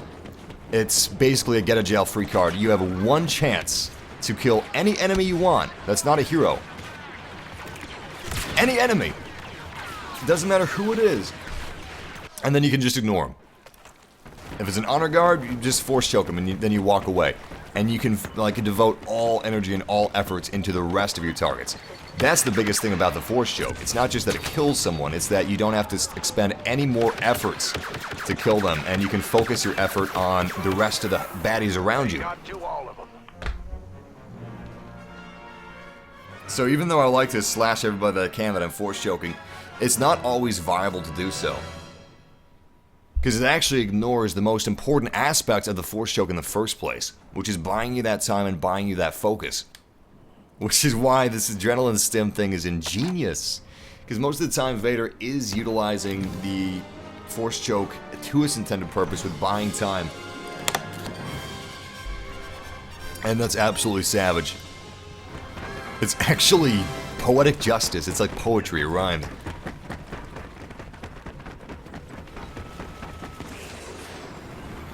Do a General Grievous impression. If you guys want to hear my General Grievous impression, check out our Utapow video of Star Wars Battlefront 2.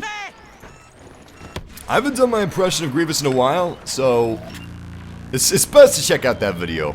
And also, Grievous is like a heavily filtered voice, so you're not going to sound as close to Grievous as you would if it was filtered, like the movie version is. But also, I actually didn't use a filter. I didn't. I just used a toilet paper roll. And somehow that was enough.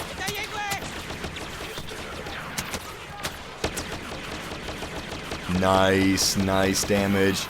Alright, I put some traps down in case he follows me. Put another trap down as soon as I can. Sweet! Nice little doorway trap. In fact, multiple doorway traps. Eyes on Boba Fett. Yeah, I see you hiding up there, man. He's probably gonna use his missile. Yeah, there it goes. Place another trap down in case he gets a little ballsier. Looks like he's not getting ballsier. Interesting. I would have figured that he wouldn't give up. Oh, there he is. He's definitely playing it safe, which I can't blame with how low his health is. Come on, show yourself. Oh, that was so close, man. So close. Is he dead yet? Boba Fett isn't even dead yet. I need some health is what I need. I need some gold health. Place some more traps around. Excellent. Yeah, I'm not seeing any hero health as a pickup. That's kind of bad news for me. Excellent. Boba Fett has been taken down. We just have 2 melee heroes. We got Palpatine and Darth Vader, and I actually have eyes on both of them. Oh, that miss hurt my soul.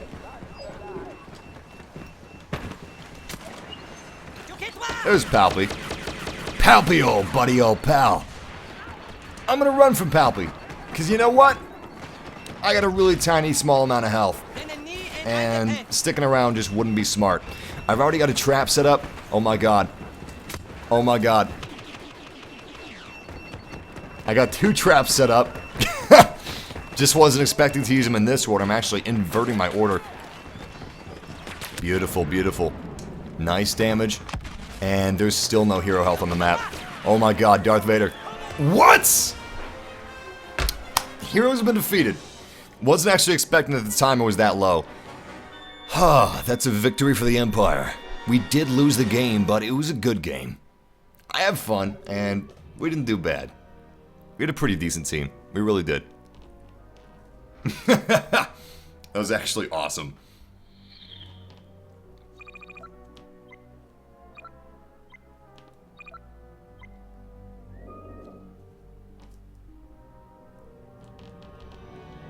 CNF said, Battlefront update said our heroes are Mouse Droid and Jar Jar Binks for Bespin. To make it a little more believable, you should have said... let me think. Porkins and... Cloud City Guard. Bam, there we go, 2 heroes. Porkins and a Cloud City Guard. That decided to be a traitor to Cloud City when Lando, like, betrayed the Empire.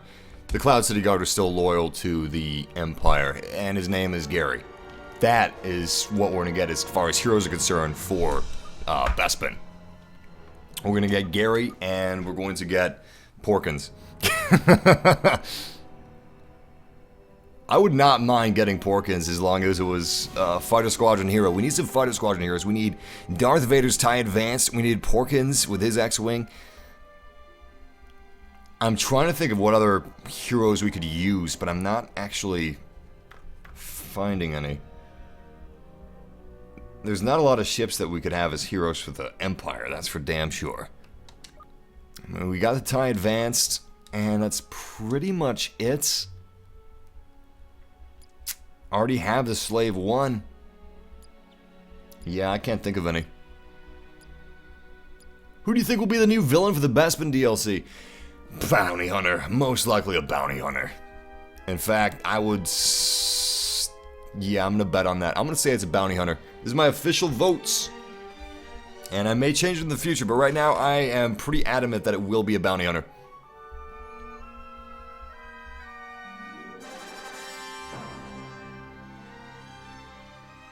Ha! Wedge.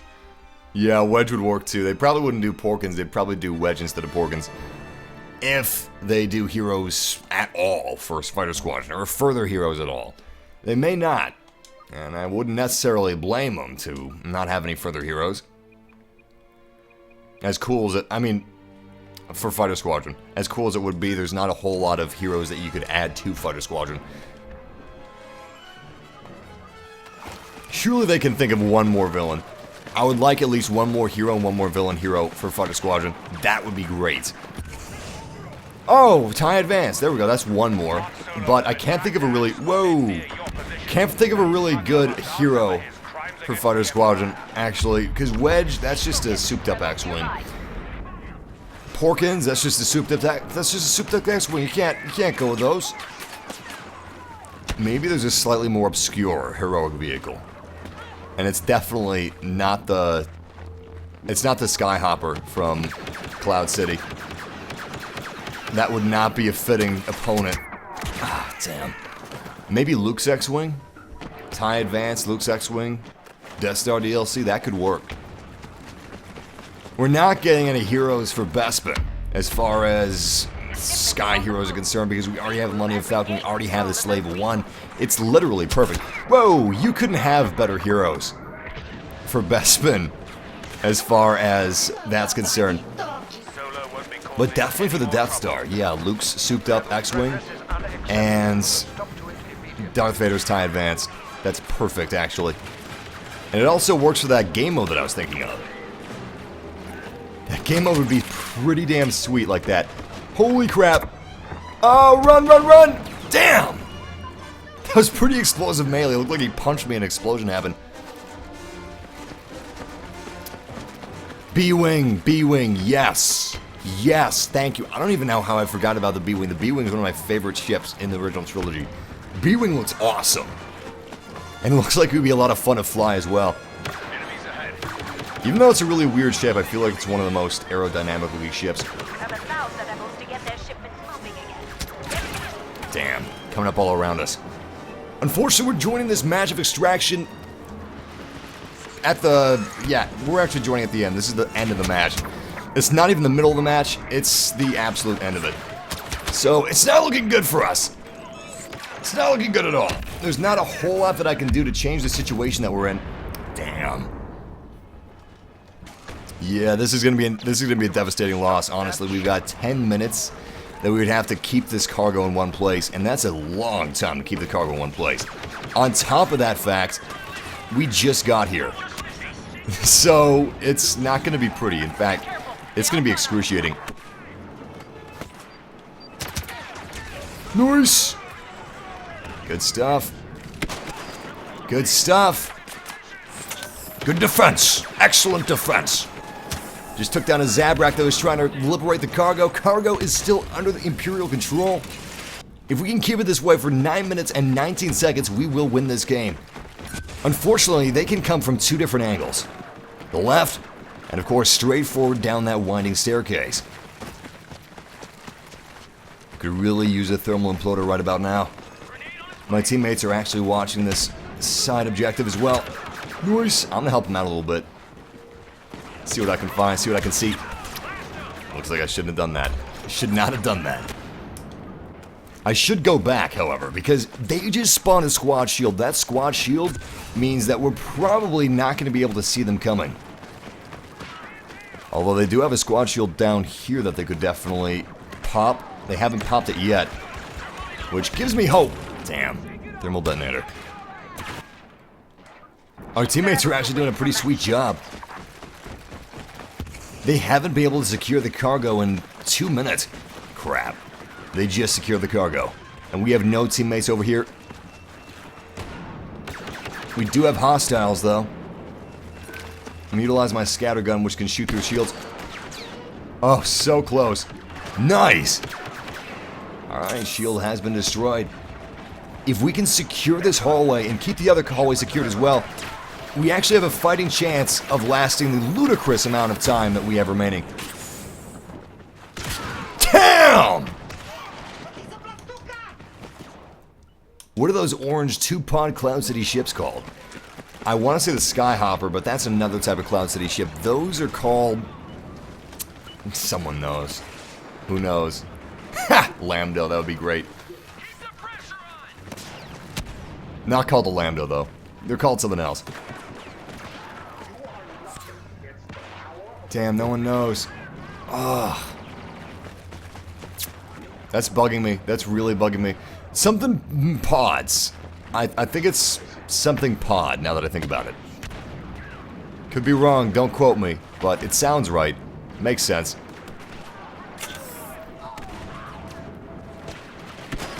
Ah, so close to getting a double kill.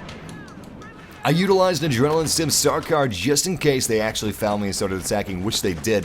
But unfortunately for me, they used a CA-87 Jawa shotgun, which means they're able to kill me faster than my Adrenaline Stim Star Card can actually heal me.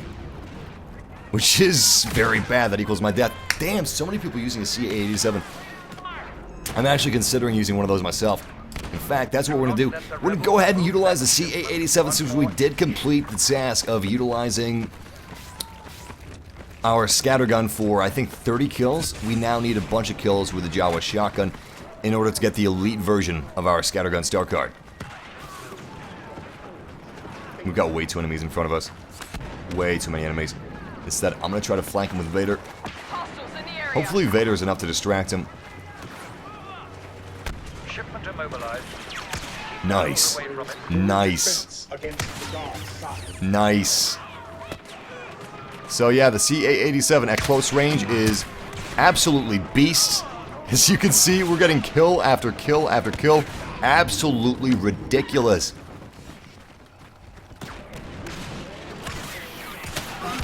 Hell, in my opinion, I think the CA-87 star car, I mean, the CA-87 primary weapon is better than the shotgun star car that we got. I think it's more powerful than the scattergun.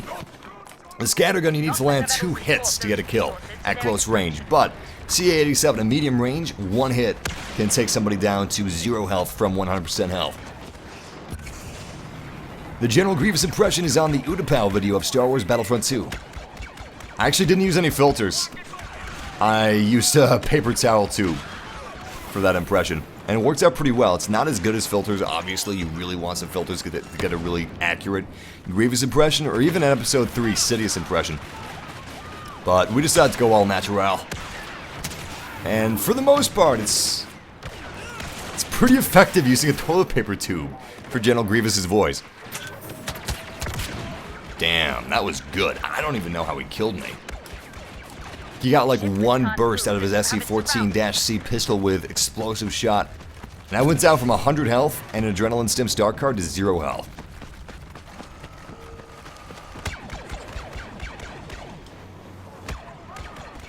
Rebels ahead. Damn, I could have sworn there'd be rebels in here. I'm gonna check just in case. Just in case. It's a trap! So far, it's clear. Adrenaline stim is activated. Nice. 1 good kill.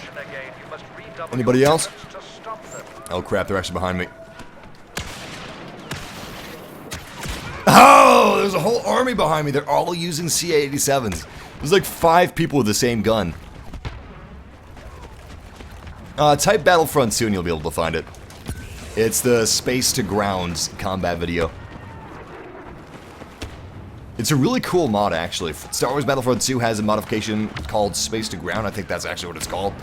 And it allows you to take... Crap. Ah!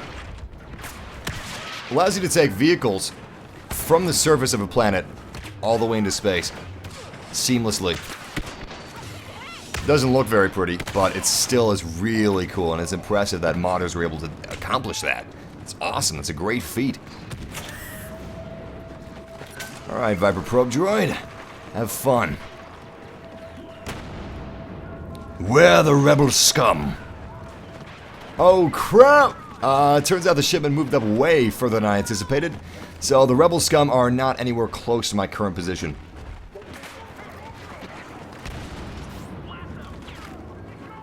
Watch out for enemy units. Nice! Double kill. I love it. Followed these guys for like 30 seconds. They didn't even notice. So easy. So easy getting kills with this thing. It's ridiculous. Seriously. This thing is amazing. Holy shit. Pardon my language. But wow. Wow.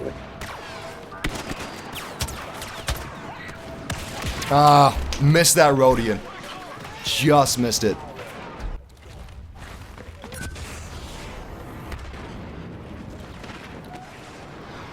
I would play in first person, but honestly, third person, that is my mojo. That's why I'm best with. Some people are going to be best with third person, some people would be best with first person. I know a lot of people prefer third person, actually, and it is more accurate in some circumstances, but I've been using third person for so long that it's pretty weird playing with, oh my god, playing with first person. I'm used to kind of aiming slightly down. Not in the middle of my screen, but slightly down. I'm used to having more screen real estate than first person actually affords me. Nice. Darth Vader just tore it up. Ah! Alright, I'm losing my mojo here a little bit. Impressive. Most impressive. Up until just 20 seconds ago. Still, we got this, we got this. I actually should have switched from the CA-87 because we're no longer at close quarters combat. We're now at medium range combat. Oh my god, smart rockets. They're fighting like a caged animal. That's what's changed here. They're now fighting with the utmost of their abilities. 100%. That's what they're giving it.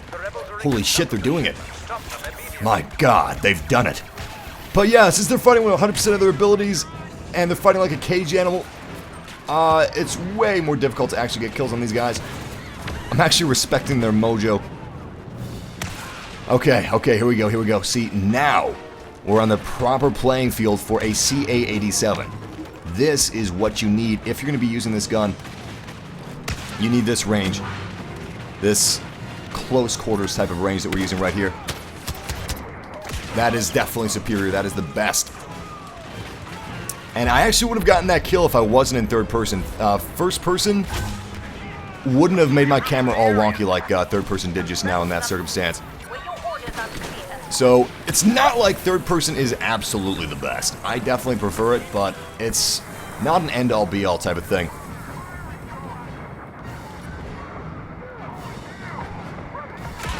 Damn, that was reckless of me. I should have gotten cover. If you guys are getting a really bad lag, it must be your internet service provider, or it might be on YouTube's end, but YouTube is telling me that YouTube is good, and I've got no problem right now as far as lag is concerned. We haven't dropped a single frame the entire stream. If you lower your quality, that should work. Nice. Vantage check. You are the MVP. That was badass. Good job, man. That was a good match. That was a damn good match. I had a lot of fun with that.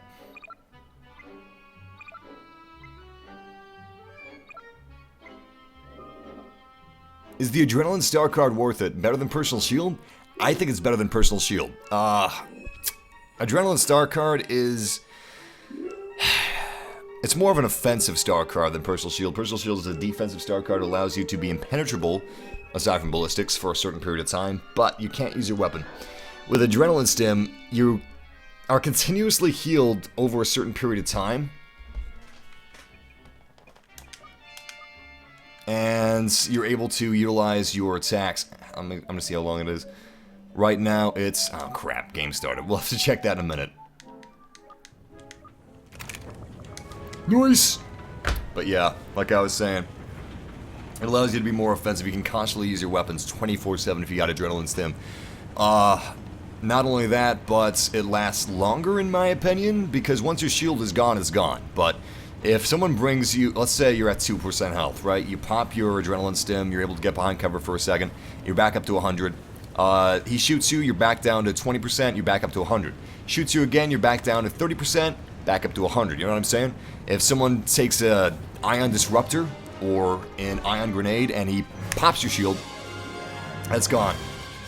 It's not going to regen, it's not going to recharge, but your health can recharge. It can go back and forth like a rubber band. And I think that's extremely effective and more useful than the Personal Shield. I think the Personal Shield has a little less strategy involved. And I don't mean that it's easier to use, that's not what I'm saying here. I'm saying that I think that it's more inflexible.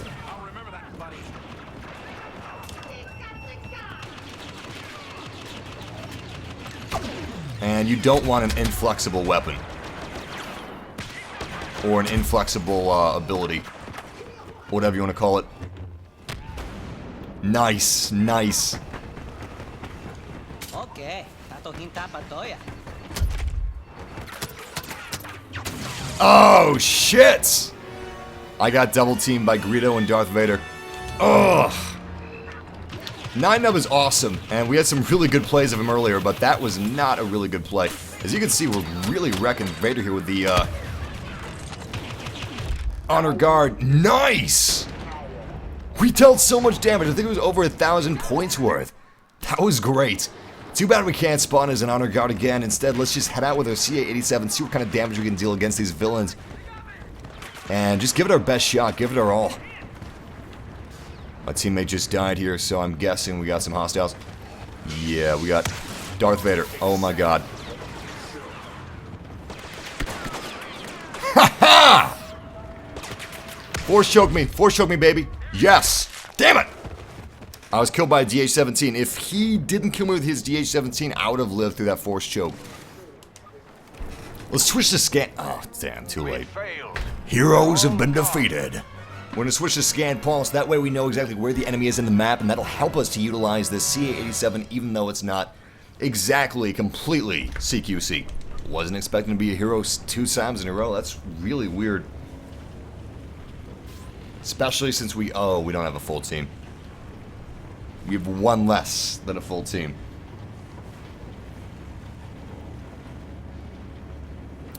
That's true. Personal shield can be better at playing objectives. But it all depends on your playstyle. If you're more offensive, adrenaline stim pack all the way. If you're more defensive, you'll probably prefer the personal shield. But the adrenaline stim is very versatile. I really hope it isn't nerfed, because it doesn't need to be nerfed. It's perfect the way it is. But I could definitely see them nerfing it. Alright, what I'm going to do is, I'm just going to hide. I'm just going to let them come to us.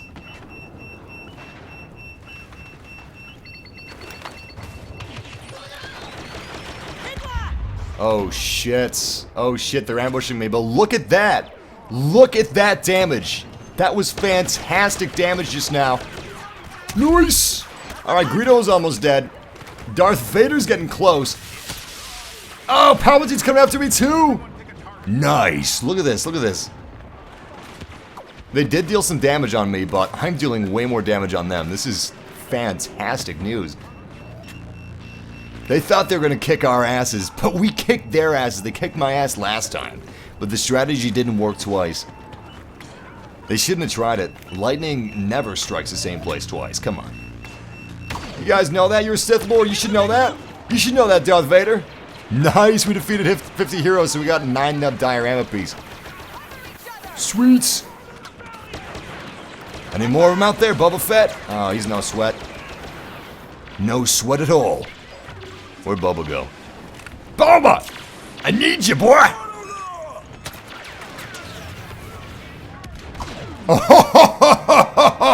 Oh, yes! I love that rapid fire pulse cannon. Did you see that? That was a sweet final kill on Boba Fett. I barely swear, Ahmed. If this much swearing is too much swearing for you, I'm sorry, but yeah, compared to most YouTube channels, you'll find, unless you're talking to someone in the chat room, which you may have been, in which case I apologize, but I swear way less than most YouTube channels, so you're kinda out of luck if you want to completely swear for a YouTube channel. It's not like swearing's the... I swear way more in like real life than I do in live streams. It's just a courtesy to you guys, because I know a lot of you guys have parents, and I don't know, it's just so silly to me how deathly afraid people are of swearing. Like, really? That's so old-fashioned. That's so, like, 1950s. You'd think as a society in the year 2016, who the hell cares if you swear? Like, oh no, do you really think that those words have power? Oh crap. The words that really have power aren't swear words. Alright, if you want something to sting, you don't use swear words. They're just silly means of venting at this point. If you really want to hurt someone, you don't use swear words, you use real words.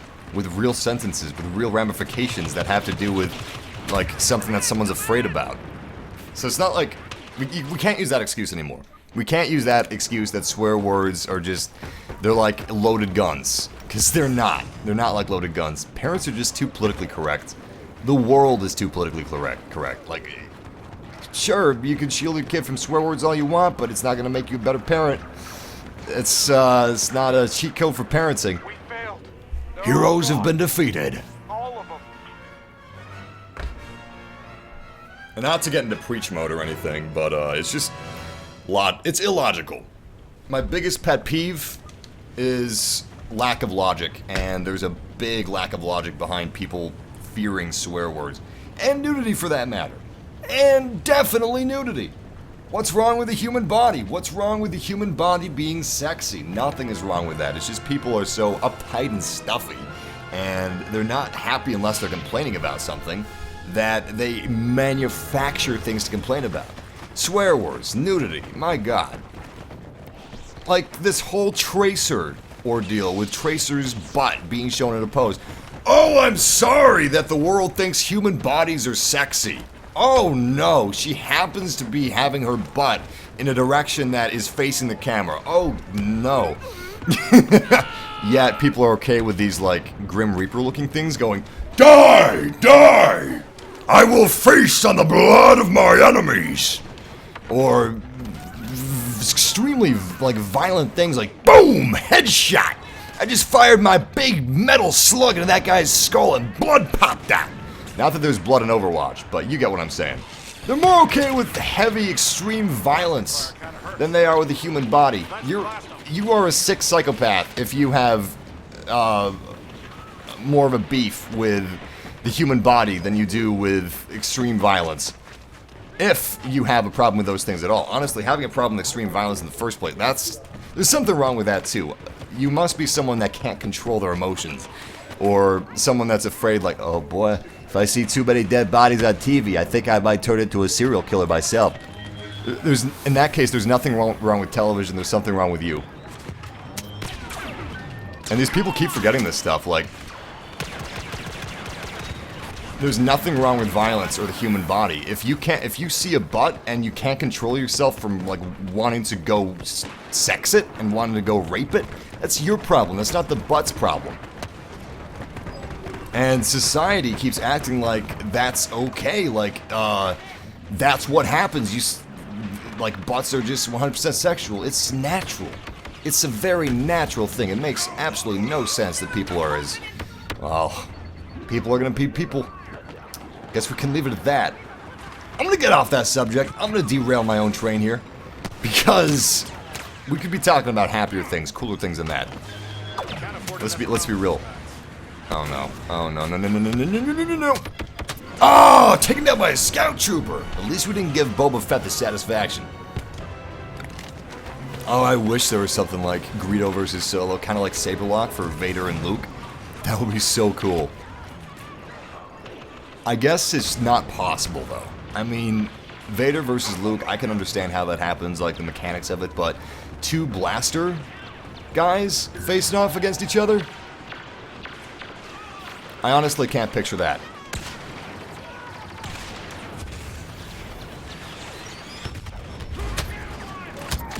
Oh, so close.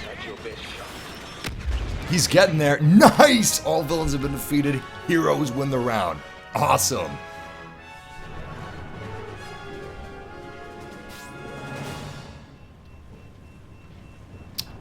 Piggy Lord, if you just joined up with us, and you're what? Piggy Lord's like, what? I just joined. What the hell are you talking about? I was talking about political correctness. How everyone's politically correct. I was talking about how it's silly to be terrified. Seriously, these people are like a butt. The sight of a butt puts the fear of God into them. A curse word like is enough to make some people faint, and it's absolutely ridiculous. That's what I was talking about. I was going on a little rant, and raving about political correctness, PC, all that stuff. I don't know. It annoys me. It's my biggest pet peeve. So every once in a while, I go on a rant about how people are uptight and they like to make problems where there are none because they don't have anything to do with their time. These people don't have a hobby, so their hobby is making problems. Oh, nice. Good kill, good kill. That is bullshit right there. That was well, it wasn't a direct hit with the smart rocket, but that was an AoE hit with the smart rocket, and I should have dealt damage, but for some reason I didn't. Very disappointed in that. It would have been great too, because that would have been my final shot before I died. I was suiciding myself with AoE to kill Palpatine. Yet the AoE actually didn't touch Palpatine. Oh, he came really close to falling in the lava. That would have been awesome.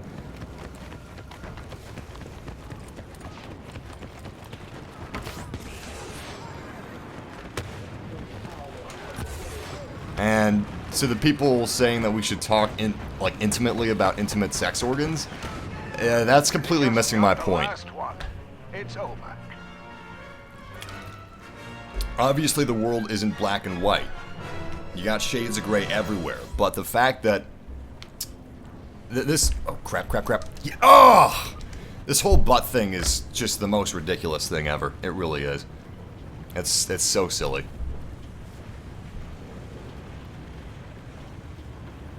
Curse words are sillier.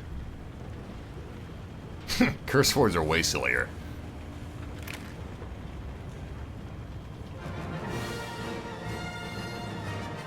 When you remove things, that's when people want them even more. Just like the Prohibition.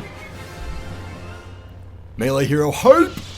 Alright, let's be super spooky and super sneaky. I'm going to retract that lightsaber, and I'm going to utilize the fact that we are wearing all black to our advantage. We're going to stick to the shadows, and hopefully the enemy's not going to see us. We're at a bit of a disadvantage. Excuse me, man. Just trying to stealth out here. We're at a bit of a disadvantage because we can't actually see over the other shoulder. We can't switch which shoulder. Excuse me. Excuse me, Princess Leia. Wow. Yeah, for a princess, you're kind of rude. I'm going to camp here, and I'm going to wait until I spot them.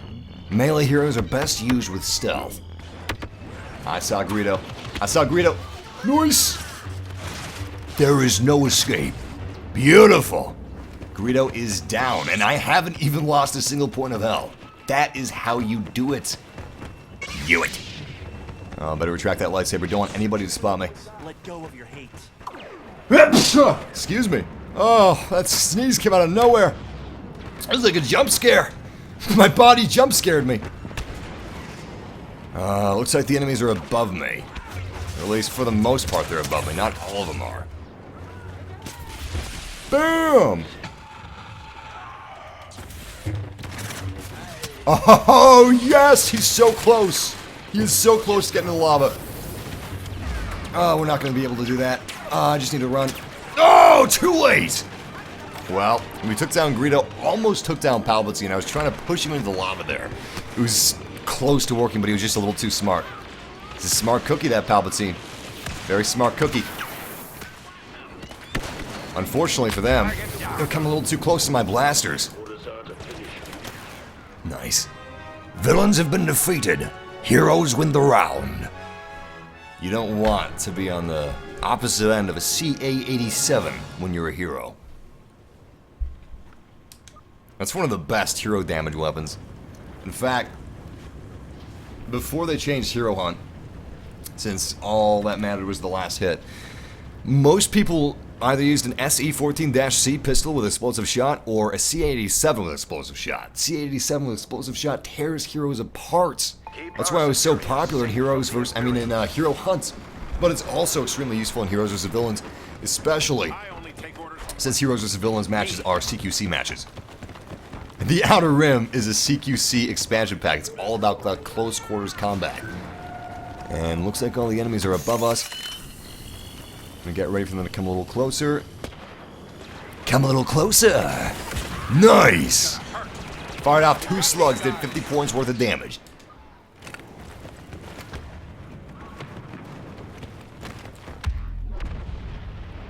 That's awesome. Riley Cross just said, I rewatched the original Star Wars trilogy, and after I saw those, I promised myself to play as Luke Skywalker the way that he would want to be played. That's cool. I like doing that too. When I'm just playing some Battlefront all by myself, I just get lost in these little stories that I make up in my mind. And I try to be the characters. I try to act like I'm not just someone playing Luke Skywalker. Like, no, this is Luke Skywalker fighting whatever battle he happens to be fighting. And he's got a method to his madness. Everything that he does for a reason. That's fun. Imagination. It's over. It's all Even though you don't really need it to play video games, if you have it, if you've got the imagination for it, it makes video games way better. Oh, I can't even believe I got 9 nub.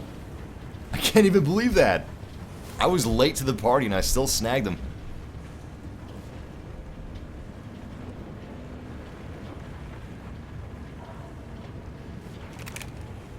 How do you react to lightsabers, Duke and Dart? Wait, what? How do you react to lightsabers, Duke and Dart? Oh, saber lock. I'm actually not quite sure how to get into saber lock.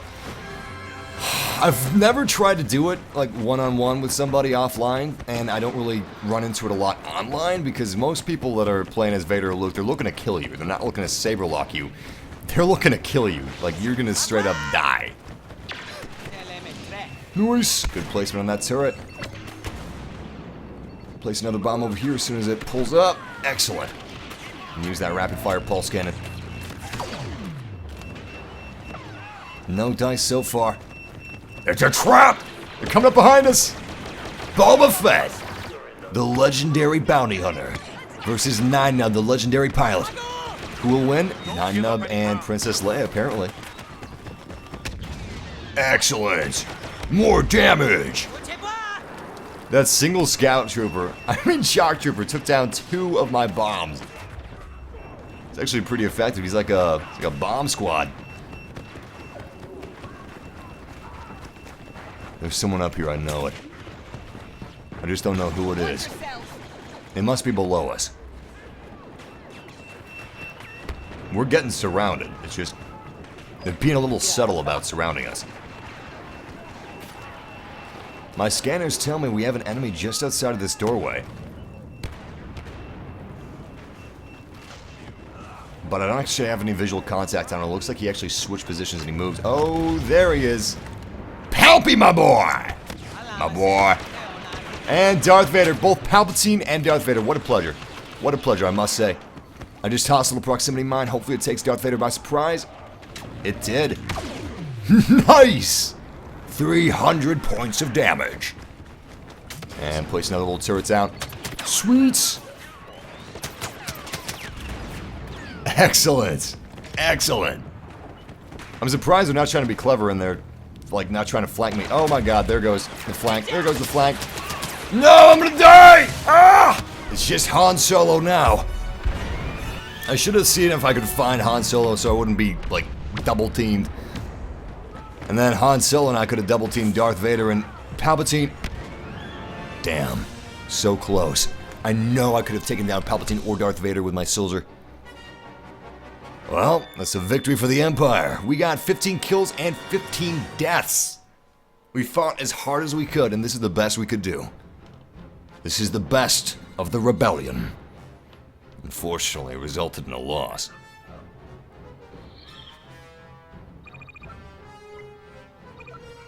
Skyhopper, that's what it was called. T-16 Skyhopper. Looks like a B-wing, but in triangle formation. Massive, you planning on playing any more of the Calling anytime in the near future? If it was this week, it would definitely be toward the second half of this week. We have so many games to play. So little time. 15 kills, 15 deaths. Not too bad if I do say so myself. Which DLC do you think will focus on the big maps? Probably Bespin? I want to say Bespin, but I'm not sure. I honestly don't know. I can't see the Death Star being anything but CQC. Unless they pull something out of their hat that's going to be really clever. I'm guessing it's... I don't know. Honestly, the base game was kind of focused with big maps. We got a lot of free big maps, a lot of like big maps at launch as well. And then we even got that free expansion pack, Turning Point, inside of the Battle of Jakku. I love it. All the Shadow Troopers are doing Tusken Raider yells. Claim that droid! Where's the droid? I'm going after droid C. Yeah, there we go. Sweets! So as you can see, actually no, I'm going after droid B. As you can see, you can now show your teammates what objective you're going after. Very handy stuff. A droid has been lost.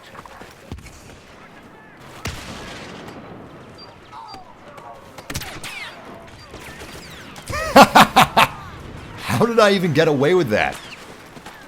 I don't even know! Oh my god. Oh my god. Come on. Come on. Come to the side of the ship. Come to the side of the sail barge. Knew it. Someone was gonna kill me when I wasn't looking. If I was looking at the droid, he would have come off the side of the ship and shot me instead of that Corrin. Oh, damn, that was close. Did you see how that Duros fell? That was crazy. Nice. Oh, so close to getting that second kill. No hesitation with the CA-87. Seriously, no hesitation whatsoever. Hesitation kills.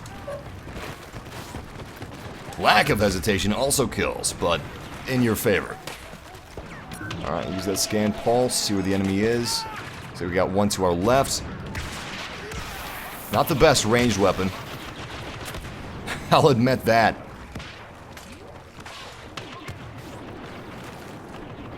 Oh, this is absolute panic. Absolute panic.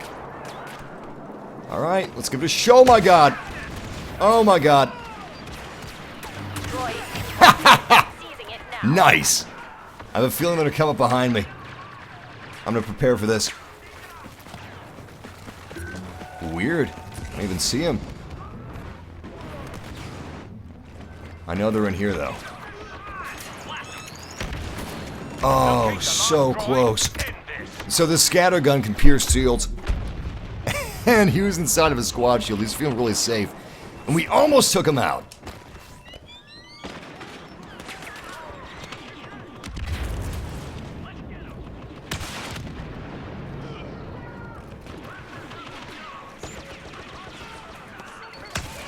Nice, good kill, good kill. Moving up.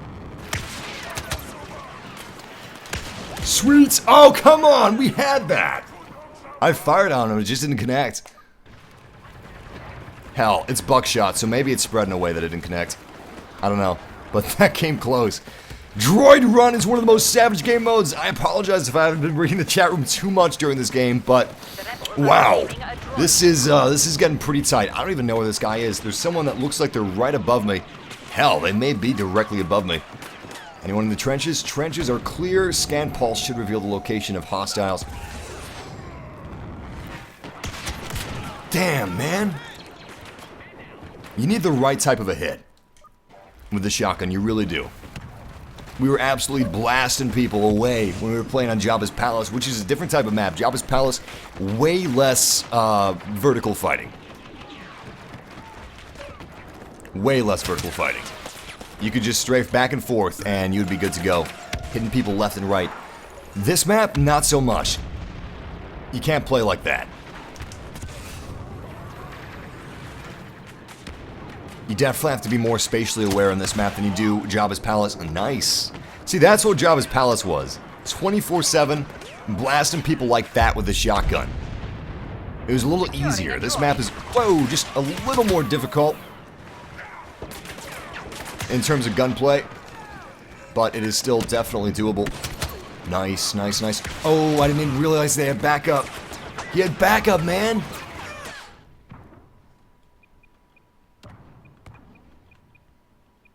I don't even know what we want to use. You know, let's stick with our weapon. Let's change our hand. Oh, we don't have any adrenaline stims left. Crap. Well, looks like we're sticking with scan pulse.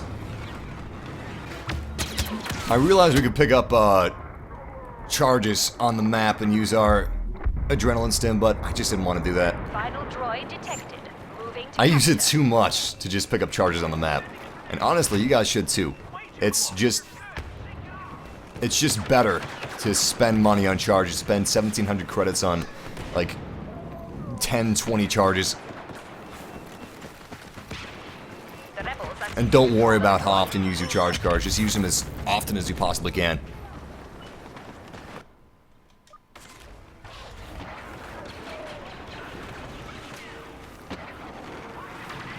Teams are even. Wow, okay. Wasn't actually sure about that. Uh-oh. Where's this guy gonna land? Oh, he landed right in front of us!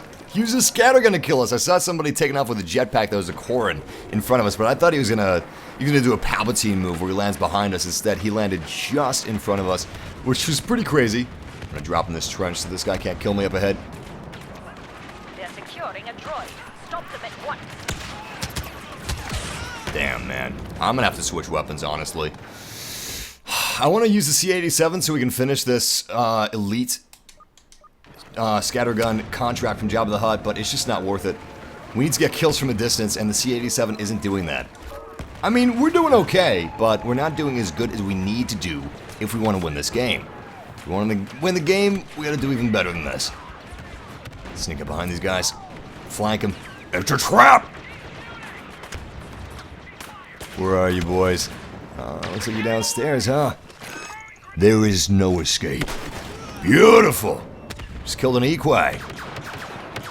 Oh, I really hate how this leaves just one health. Every time it leaves one health. Come on, regen, regen, regen.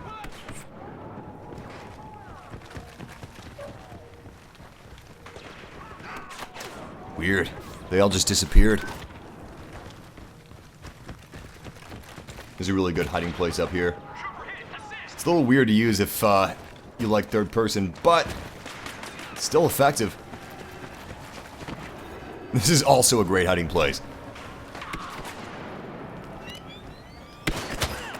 Except, if the enemy has scan pulse, then you're not really going to be hidden, are you? Oh, shit! A Rodian just came up behind me and blasted me with a shotgun. That was nice. Massive, your scattergun is upgraded. Oh, already? Awesome. Oh my god, I didn't even realize that. Holy crap. Alright, our scattergun is going to recharge way faster than it did in the past. Thanks to that upgrade. It's now an elite scattergun. Which is good enough for me, because I use a scattergun a hell of a lot. It's a great gun. Damn it, I took him down to 34 health before he took me down. I should have stayed in cover, because I had barely any health as it was, but I got a little cocky. I felt like I could take him down without any trouble, but obviously that wasn't the case. Your overconfidence is your weakness. Your faith in your friends is yours. All quiet on the home front. Let's move up nice and slow. There he is. I knew it. Knew it. What? So the weak way uses scattergun against me, and somehow my body was just like pulled to him, almost like it was a gravitational pull.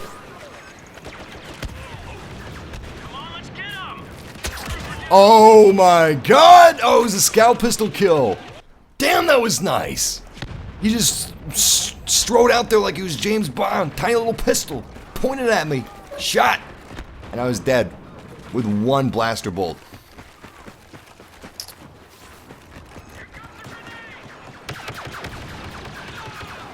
If you guys are curious about the weapons, someone said that they didn't like that the HUT contract screen doesn't tell you about the weapons. I can tell you about the weapons. The scattergun is a scout pistol shotgun, basically. It fires 2 shells, one of which is deadly to someone at full health at close range, but at close to medium range, you need both shells to contact, or both slugs to make contact, for it to be a kill on someone that's full health. Hell, even at close range, 1 shell may not be enough, or 1 slug may not be enough. The DL-18 is a rapid-fire pistol that can fire almost as fast as you can pull the trigger, and it deals a fair amount of damage. It feels like a slightly weaker version of what the DL-44 was like before launch. I mean, before nerf. Not that it's worse than the DL-44 was. It can fire a little faster than the DL-44 used to be able to fire, but it's a little tiny bit weaker in terms of power. And the Rodian Blaster, of course, is very close to DL-44 in the fact that it deals high amounts of damage per shot. So you need less shots to take somebody else down, but you will need to be more accurate. That was an absolute cluster cuss. Oh my goodness. Still, we defended the droid as much as we could. And we got the most droids activated. Which is important. Very important, actually. Jacob McGowan says, I love getting shot in the face with a scattergun. Huh. Guess I feel the same, Jacob. It's just it's a little too much punishment for me. I prefer a scout pistol, honestly. I just shot with a scout pistol. It stings a little less. It's less of a boof. It's less of a oomph, less of a bam when you're hit. But it's still satisfying to watch. Scattergun, very satisfying to get a kill with, less satisfying to watch yourself get killed. But I can still appreciate getting killed by a scout pistol. I can still appreciate that. Hey, we got extraction. Nice. Let's buy some more chargers. Don't even know what charge I want. I think I may want some more scan charges. You know what? Let's just stick with what we got. We don't need more scan pulse charges. Extraction. Sarosu pipelines. Activate the shipment to make it move forward. If the shipment reaches the extraction point, you win. If time runs out, you lose. We are playing as the Rebellion, which means we have to extract this shipment to the GR-75 transport. If the Empire stops the shipment, the timer is going to continue to burn out, and if the timer reaches 0, we're done for. I don't know why my teammates didn't go after the objective immediately. It's so weird. Shipment's moving. You know what I think they were doing? I think instead of going after the objective, they were looking around to see if there was a hero pickup so they could be a hero. It's not very heroic of you. I mean, that is how you find the hero pickup, but it's not very heroic to do that. Kind of ironic if you think about it. Nice. Squad shield, we need you. Beautiful. Alright, this is going to shield us from damage that is not ballistic in nature. Won't shield us from an ion grenade either. Damn, use the shadow. Damn, that's awesome, man. He used his scattergun just as he was about to die. He was at 1 health and he got to kill the scattergun. He must love himself right now. I would love myself. If I got a kill at 1 health with a scattergun. Timing is impeccable. Oh, shit. Pardon my language, but we've got a really dangerous situation here. I don't know how we were able to run past that automated infantry turret. That was great. You can shoot people through the grate, by the way. You see that? Nice. We got a kill through the grate. It's actually pretty uncommon to get a kill through the grate like that.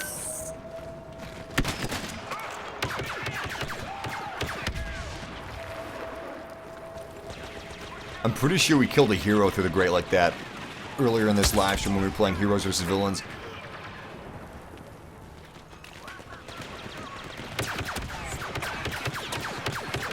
Damn, just missed. Wait, I thought I saw their head peeking out from the distance, but I didn't. Oh, damn! Stay alive, yes! Nice! Yo, guys, we're having a really good match so far. As long as we can keep this shipment moving, we'll be able to reach the GR-75 transport in no time. In fact, we're almost at the first checkpoint. This is a great battle for the Rebellion indeed. If we keep this up, the Empire won't stand a chance.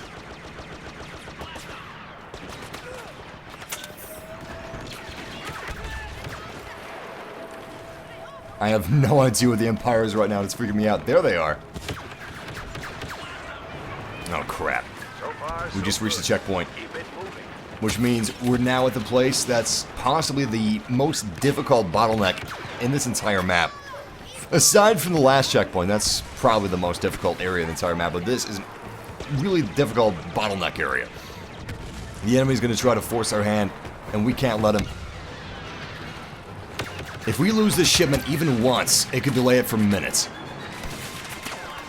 Usually what happens is if the enemy is able to delay the shipment, or even if you're playing as the Empire, if you're able to delay the shipment, at this point, it's really difficult to get it back in Rebellion hands.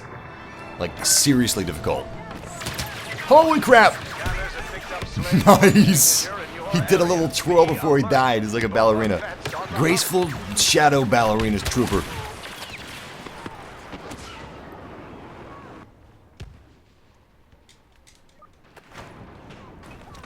I always love it when you guys sweet talk me with quotes from the Star Wars movies. You guys know how to sweet talk people. Seriously though. We got some episode 3 Star Wars quotes going on right now.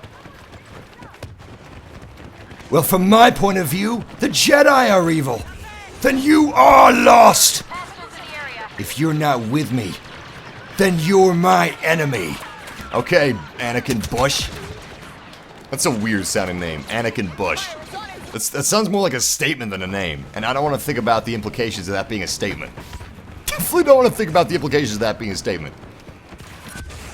So I watched the Mythbuster Star... Whoa, whoa, whoa, whoa, whoa! I watched the Mythbuster Star Wars earlier today, before this Star Wars live stream, actually, to kind of get me in the mood. And maybe this goes without saying, but if any of you guys ever doubted the big tree trunk smashing an ATST, an all-terrain scout troop vehicle, then you are wrong. Because you should not have doubted that, because that is actually right. It can actually destroy something like that, which is pretty impressive when you think about it. What they did was they took an armored car, or an armored van rather, the same type of thing that they use for transporting money between banks. And they took this armored car, set it between two humongous logs, the same size as the logs inside of the Return of the Jedi, and it smashed straight through that armored car. It couldn't handle the impact. It really couldn't. It just folded. Folded like a house of cards. Check this out. Oh crap, someone already did what I was gonna do. That's okay. We'll just start this thing back up again. Nice! Shipment moving streak. Hey! We've activated it 2 times in a row.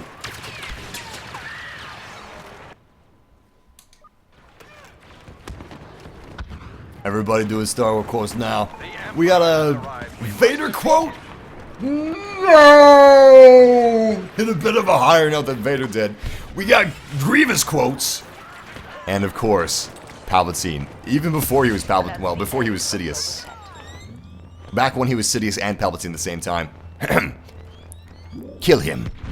Kill him now. Do it. Do it. I can't believe Anakin killed Count Dooku. Spoilers! Still, I can't believe that. I know that he's been, and if you guys have been reading the Anakin Obi-Wan comics, you know that Palpatine has been friends with Anakin for a long time. But for Anakin to just throw away the Jedi Order like that, just when Palpatine's like, Kill him. Kill him now. Do it. Do it. Slice his head off. I don't think that I could do that. Even if I was close with Palpatine, I was like, you know what, these Jedi are stuffy. Palpatine's right. I want to be able to mate. I want to be able to... whenever I want to. I want to be able to get married. I want to be able to get angry. I want to act without worrying about the bureaucracy. Even with all that stuff that Anakin had, even with... Well, these were before the visions of Padme dying, so you can't even count that. What was he thinking? He was trained by one of the coolest Jedi ever, Obi-Wan Kenobi, and he just tossed all that out the window. Sliced Dooku's head off.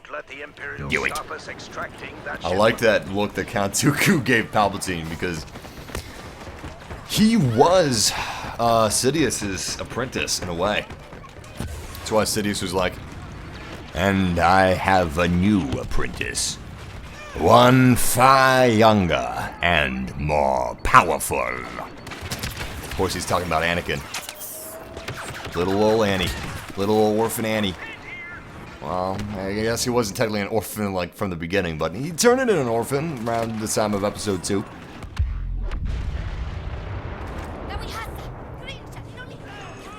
Oh my god, hello. Hello, hello, hello. Didn't even see that guy. Thank you, grenade, for saving my ass. Alright, let's try this scattergun out. Oh, wasted it. Anybody else around here?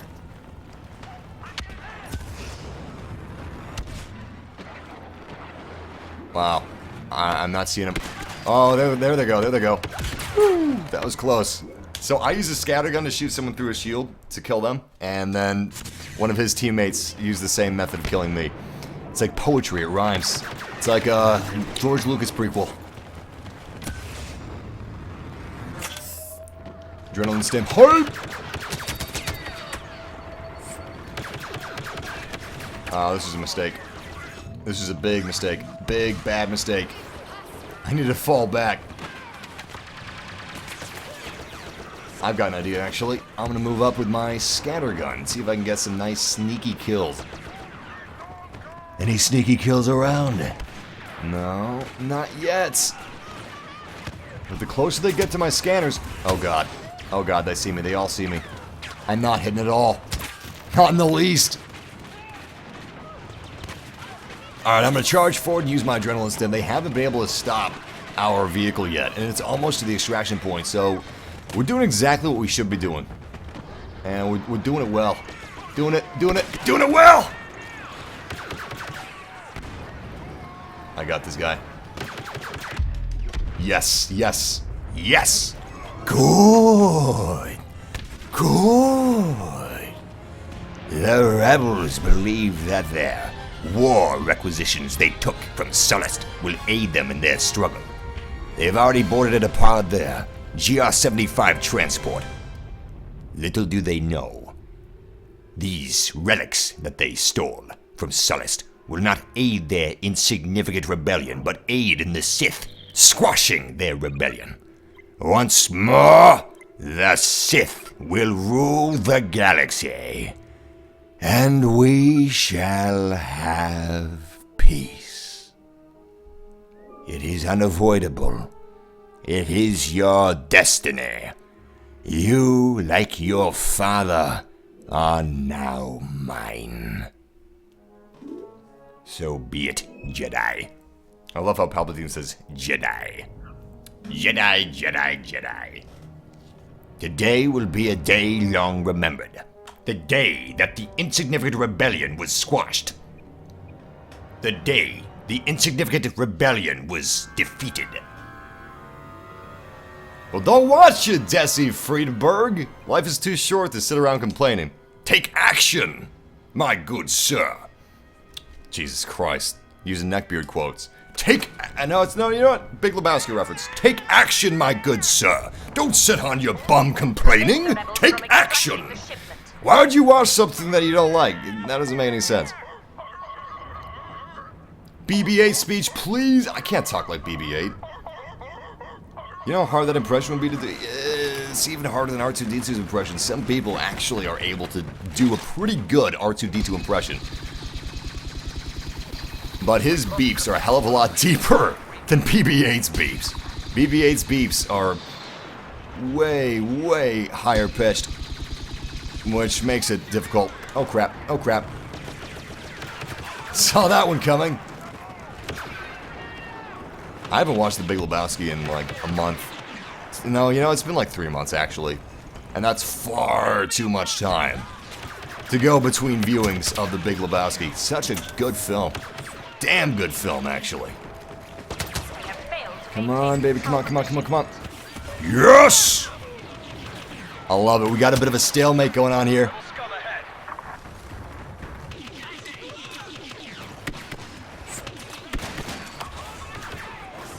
Oh, smart cookie. Clever girl. He knew just when to use his jetpack. Alright, we need this thing stopped ASAP. Oh, hello, Twalik. Totally forgot that she's not on my team. Damn it. She used her jetpacks to get away from me when I started firing at her first, so I figured that she'd be far enough away and fleeing and being careful where I'd be able to deactivate the shipment. But I guessed wrong. What do you say is the best weapon from the Outer Rim DLC? I would say the best weapon from the Outer Rim DLC would have to be the DL-8C. Whoa! Or the scattergun. I mean, it's infallible if you're good with shotguns. You will love the scattergun. I mean, I love it as well. I went for the Elite Star card of the scattergun, and that's how much I like it. But I'm definitely a CQC type of guy. I'm not a, long-range combat type of guy, and there's a lot of nice CQC weapons. I would say the DL-18 is definitely the best in my opinion. Although the DLT-19X is going to be beloved by a lot of people. It's not a gun for me. It's a sniper, and I don't really do so hot with sniper rifles. Especially when you need headshots. The only sniper rifle I'm good with is the sniper rifle in Doom. And the pulse cannon in Star Wars Battlefront, but that's it. Nice! Alright, let's stop this thing. Beautiful! Not only did we stop it, but we also survived. And got another kill on top of that. Oh my goodness. Oh, that's where they were. All the way at the top of the refinery. We haven't gotten the new skin yet, but I think we're halfway there. What are we? What's our level? Uh-oh. Uh-oh. Oh no. No! Ah! Can I plug it in time? Oh, thank goodness, thank goodness. Alright, we are good. back in action. I don't know. We'll have to take a look at our level later. I think we're level 55, maybe level 54, but we're almost halfway there. Halfway to the weak way. Using a lot of explosive shots. So far, they haven't actually been able to get the shipment back online, which is giving me hope. Oh, crap. Nice. Damn good kill.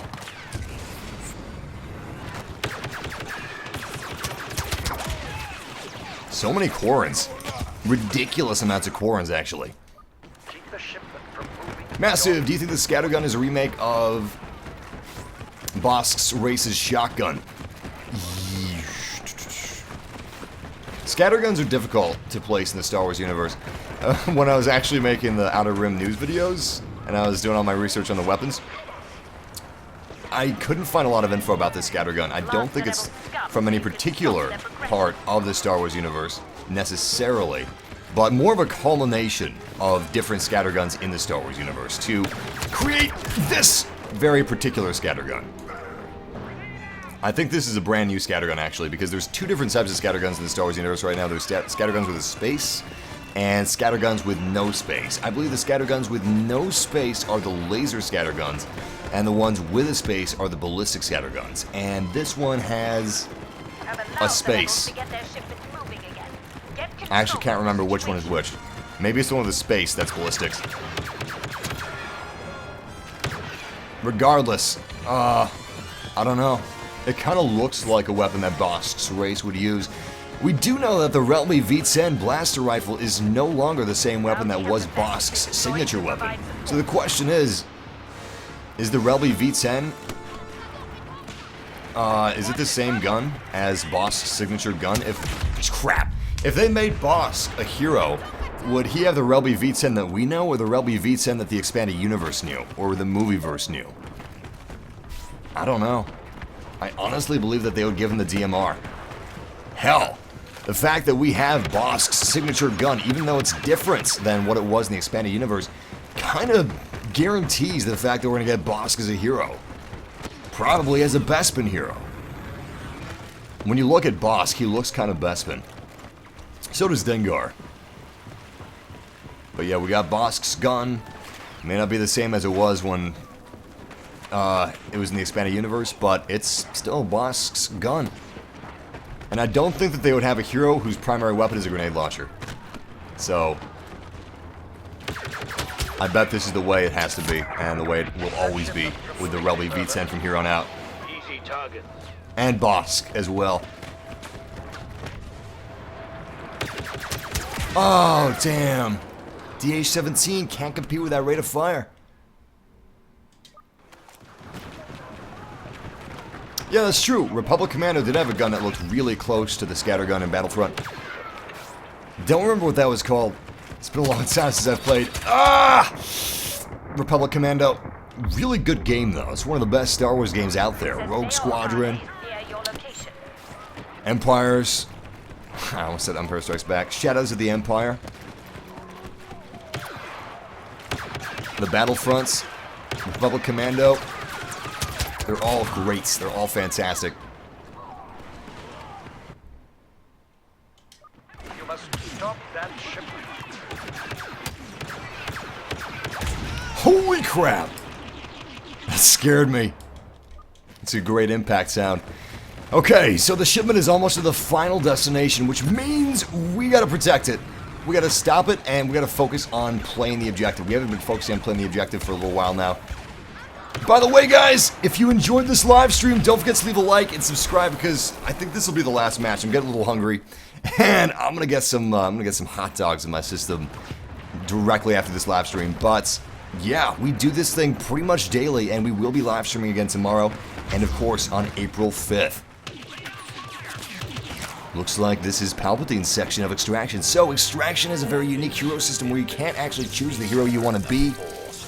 Instead, they've got a cinematic, almost quasi-gameplay story experience going on with Extraction, where you have different heroes pitted against each other at different points of Extraction where it would make sense if this were a movie scene, for example. Good chain, good chain. Here's a pickup if you guys need it. Once more, the Sith will rise. I wish I could do the rise voice like Palpatine did it, but you need a voice changer for that. Rise. Kinda close, but not quite deep enough. Rise. It's a little too high. Nice lightning.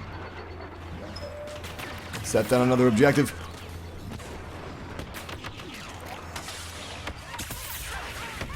Your weapons are insignificant in face of the power of the Force. Good. Good. Give in to your hate. Let it flow through you. Give you strength. Give you focus. Damn, I thought that was a rebellion force. Once you start his chain lightning, you can't stop it. Ah, there's another pickup for my teammates. I'm just gonna stay back here and wait. I'm gonna wait for them. If I move forward, I could easily die, but if I stay back here, I could use my chain lightning. They want this. They want this so bad. What the hell? How the fuck did he get behind? Excuse me. Excuse my language. How the hell did he get behind me? Damn, that scared the crap out of me. Gave me a little heart attack.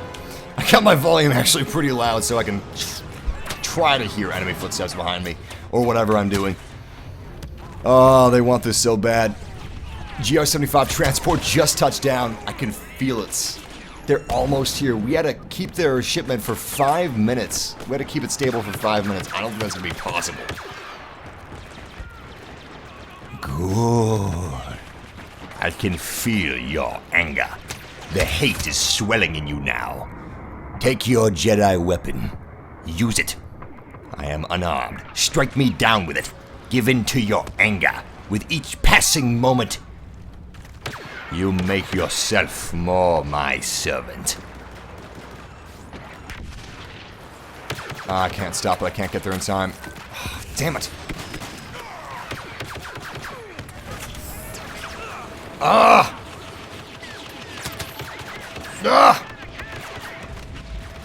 So far, so good. We just have to be as brutal as they are. If we're not even a little bit as brutal as they are, we will lose. They are playing savagely.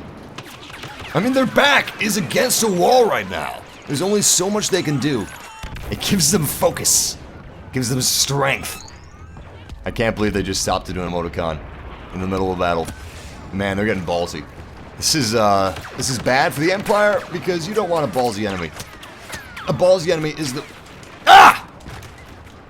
Wow. Huh. Huh. Thought I was gonna die. A ballsy enemy is the last thing you want. Okay. Looks like the shipment has reached its destination. That is defeat for the Empire. Sheev Palpatine will be most displeased with your dishonorable services. Your services to the Empire are no longer required. Return to base at once for decommissioning. Or even scarier, return to base at once for reconditioning. I'd rather be decommissioned than reconditioned, especially by the Empire. Looks like we are at rank 54, so we're just 6 ranks away. 5.5 ranks, really, away from the Weequay skin. But once again, thank you, Massive Family, for joining me for this awesome live stream of Star Wars Battlefront. I can't even believe how awesome of a time we had with the CA-87. And it wasn't just a fluke. It wasn't just luck. I have had a lot of luck. Well, I'm not going to call it luck at this one. I've had a lot of good matches with the CA-87. It is a fantastic gun if you're able to just focus. Use it to the best of your abilities. Use the Force, Luke. Let it flow like water. Just go side to side, strafe it out with that shotgun, and you'll have a lot of kills. It's great. But once again, thank you guys for joining me for this live stream, and we'll be streaming it tomorrow, so if you guys enjoyed, I hope to see you there. And as always, may the Force be with you. Always. It's now time for shoutouts. You guys have been waiting a long time for this. Shoutouts. Now that's a name I haven't heard in a long time. Let's do this, guys. Let's do the shoutouts. Let's see, where am I gonna go? Where am I gonna go? I'm gonna do... Oh man, let's do something. Let's do something different, something challenging. I'm going to do the Endor chase and try to do as many shoutouts as I can while doing Endor chase. We have until the end of Endor chase, and as soon as I press X, I'm gonna start. Let's do it. Shout out to It's Pikachu. Shout out to Ethan. Shout out to Billy Ray. Shout out to Curtis. Shout out to Max Evil Pyro. Curtis Moore. Shout out to Riley Sheeta. Shout out to Michael Mack. Shout out to Ben Hobdell. Shout out to Short Stormtrooper. Shout out to Strafer. Shout out to Vaguely Inspid. Shout out to James Lilly. Shout out to Jaden Nunn. Shout out to Ninja Tickles. Full Wax Jacket. No Name. Shout out to Varsam Gray. Who Das Sasify. Shout out to Lane Johnson. Benzie Ben. Shout out to Evan White. Say my name. Walter White? Evan White? Which one is it? Shout out to Steamed Mango. I've never had a Steamed Mango. Never even heard of a Steamed Mango. Shout out to Gerard Panu. Shout out to Curtis Moore. And holy crap, it's starting. Oh, this is really difficult. Shout out to Shrek for Life. Shout out to Arthur. Shout out to JJ. Shout out to Anthony Brown. Shout out to DJ Double H. Shout out to Raining Pig. Shout out to Cooper. Shout out to Spartan Gaming, GoPro Gaming, JD Gaming. A lot of gamings in here. Shout out to... what else we got? Scrub. Shout out to Dominic. Shout out to Crazy John. Shout out to Jax. Shout out to George. Shout out to It's That Guy. Shout out to The Big Master Lou. Shout out to Evan Gray. Shout out to Chubb. Shout out to Craig Seller. J. Kim. Shout out to Vasam. Shout out to Steamed Mango. Ken. Shout out to Heather Clapses. Shout out to J. Kim JJ Vlogs. Good luck. Nice. Shout out to James Cortez. Shout out to Dominic. Shout out to Mika Rocks 101. Shout out to Arthur. Shout out to Tyler Morrison. What else we got here? Shout out to Arrow. Shout out to Scrub. Shout out to Bulbazoo. Shout out to Cody Crawford. Stan the Man. Shout out to Blake. Shout out to Joshua. Shout out to Blake Smart. Unknown. Robert Besser. Hannah Phillips. Tommy Tom. Shout out to Fabian. Shout out to Naomi Phoenix. Shout out to NYT. Shout out to Prismy16. Die, rebel scum! Oh, so close, so close. Shout out to King Rowe. Shout out to A Maniac. Shout out to Liam. Shout out to Ham Dude, Andy VL, Dark Owl. Shout out to Icky. Shout out to Rapid Sack Studios. Holy crap, that was close. Shout out to JJ Vlog. Shout out to Daniel. Shout out to Planes, Trains, and Automobiles. Where am I? Oh my god. How did I not die? Shout out to the Gaming Season. Shout out to Icky AG. Shout out to Ham Dude 101. Towley Jr. It's Towley, boys. Shout out to Towley. Shout out to Maria. Shout out to Funny Biscuit. Shout out to Benjamin. Shout out to Wolfermine. Shout out to Christian Lucas Green. Wolf Hunter 603. Shout out to Crazy Boy. Shout out to NVT. Alicia Burns. Shout out to Bob Richards. Shout out to NVT. Shout out to It's Katie. Gaza Boy. Shout out to you. Shout out to Kenneth Wu. Shout out to Dylan Smith. Funny Biscuit. Ace Shelters. Shout out to Bob Richards. Saul Lopez. Shout out to Tony Blah. Shout out to, who else we got? Who else we got? Maria Anderson, Jaden Jr., Josh the Gaming Pro, Billy Ray 73. Shout out to Timmy Typhoon, Mason Masters, Sam Ivy, Ninja Tickles, and somehow we didn't die once. Wow. That is honestly impressive. Shout out to Simon Dam Gamer, shout out to Tony Blah, shout out to Adrian Papa, shout out to Cooper Melrose, Prophetic Deceiver, James Cortez, shout out to Charles Deadman Walking, Benjamin Powell, Victor Velosky, shout out to The Gaming Session, shout out to Charles Cocker, shout out to NVT. Did we get all the stars? Job done? Did we get it done in 2.5 minutes? Oh, so close to getting 3 stars. That would have been awesome. Shout out to Scrubtacular. Shout out to Thomas Baboot. Shout out to the Truest Gamer. Shout out to Patrizio. Shout out to Keegan Ocampo. Shout out to Cody Crawford. Shout out to Tyler Morrison, Abdul Nads, Victor Hernandez, Christian Mendoza, Seth Williams, Calvin Wiz, Jacob McGowan. Shout out to Joe Gallagher. Shout out to Arrow 1024, Junior Banks, Tobias Thompson, Vladimir Silla. Shout out to Adriano Garcia. Shout out to Ace Selters. Shout out to Junior Banks. Shout out to Jack the Baller. Shout out to Chubsy01. Gabe Dorcas. Shout out to Arrow. Shout out to... What else we got? Did I miss anybody? Shout out to Mike Hewells. Shout out to Hannah Phillips. Shout out to Anakin Skywalker. By the way, if you guys didn't hear your shoutouts, you may have had a little bit of lag, because I noticed a lot of you guys, like, are asking for shout. Like, some of you guys are thinking that I haven't shouted you guys out yet, but I have. You just must have missed it. So if you guys are thinking I missed a shout out, double check at the end of the live stream, because maybe I didn't. Shout out to the gaming season. Shout out to Tracy Burrell. Shout out to Calvin Wiz. Shout out to Anakin Skywalker. Shout out to Palpatine, Redwood Gaming, Max Badley. Shout out to Riley Cross. Shout out to Kelvin Mango, Mike Hughes, Grant Hyman. Shout out to Fabian. Shout out to Evan White. Shout out to Tracy Burrell. Shout out to Segal GG. Good game, man. Shout out to Austin Torbio. Shout out to Austin Toribio. Shout out to Thomas B. Bout. Shout out to James Lilly. And shout out to El Rey de los Memes. Shout out to... Looking for people who haven't shouted out yet. Bugsy Boy 26. Zachary Davidson, Harry Bryant, Daniel Bordeaux. Shout out to Jaden Jr. Shout out to a Maniasi. I hope I pronounced that correctly. Shout out to Zachary Davidson. And shout out to Tim Varney. Shout out to Anthony Evan, Lucas Green, Ella Wolf. Raining Pig Studios. Shout out to Carl Grant. Carl! You're back with the others. We got walkers. It's my best Grimes impression. Rick Grimes. Spot on, James. Just absolutely accurate. Absolute accuracy. Shout out to Curtis Moore, Joshua Bastine. Shout out to Tonio GMM. Shout out to Clayton Belly. Shout out to Ella Wolf. Shout out to Jub Jub. Shout out to Ninja Tickles, FIFA, Sam Steele. Shout out to Anthony. Shout out to Oliver Robinson. Shout out to Lane Johnson. Shout out to Daniel Bordeaux. Shout out to Paul Smith. Shout out to Meowcat 8. Shout out to Retro 1888. And yes, that was the longest shout out we've ever done. Once again, much love, Mets family. Thank you for joining me for this live stream.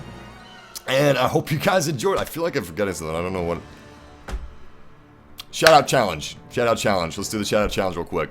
I felt like I was forgetting something, and that's what it was. I'm not feeling good about the shout out challenge right now because my stomach is feeling a little spent from, or at least my lungs are feeling a little spent, and my stomach muscles from all those shout outs just now, but let's give it a shot anyway. No promises. No promises. Let's do this.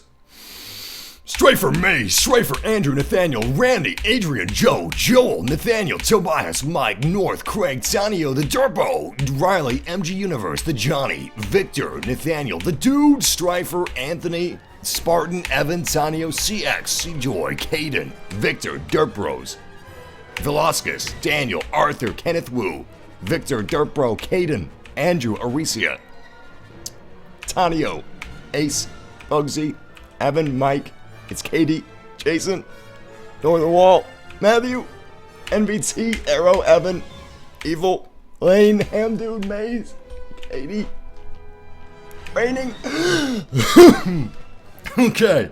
We've got 1, 2, 3, 4, 5, 6, 7, 8, 9, 10, 11, 12, 13, 14, 15, 16, 17, 18, 19, 20, 21, 22, 23, 24, 25, 26, 27, 28, 29, 30, 31, 32, 33, 34, 35, 36, 37, 38, 39, 40, 41, 42, 43, 44, 45, 46, 47, 48, 49, 50, 51, 52, 53, 54, 55, 56, 57, 58, 59, 59. Words just turned to mush at the end of that. My ears are burning. 59 shoutouts. I am sweaty as hell from that shoutout challenge. Wow. that happened fast. I am drenched. I gotta go cool off. This room is hot and I am hungry. Once again, much love, massive family. Thank you guys for joining me for this live stream. It's been awesome, and until next time, may the force be with you always. Take care, guys. I'm still out of breath. See you tomorrow.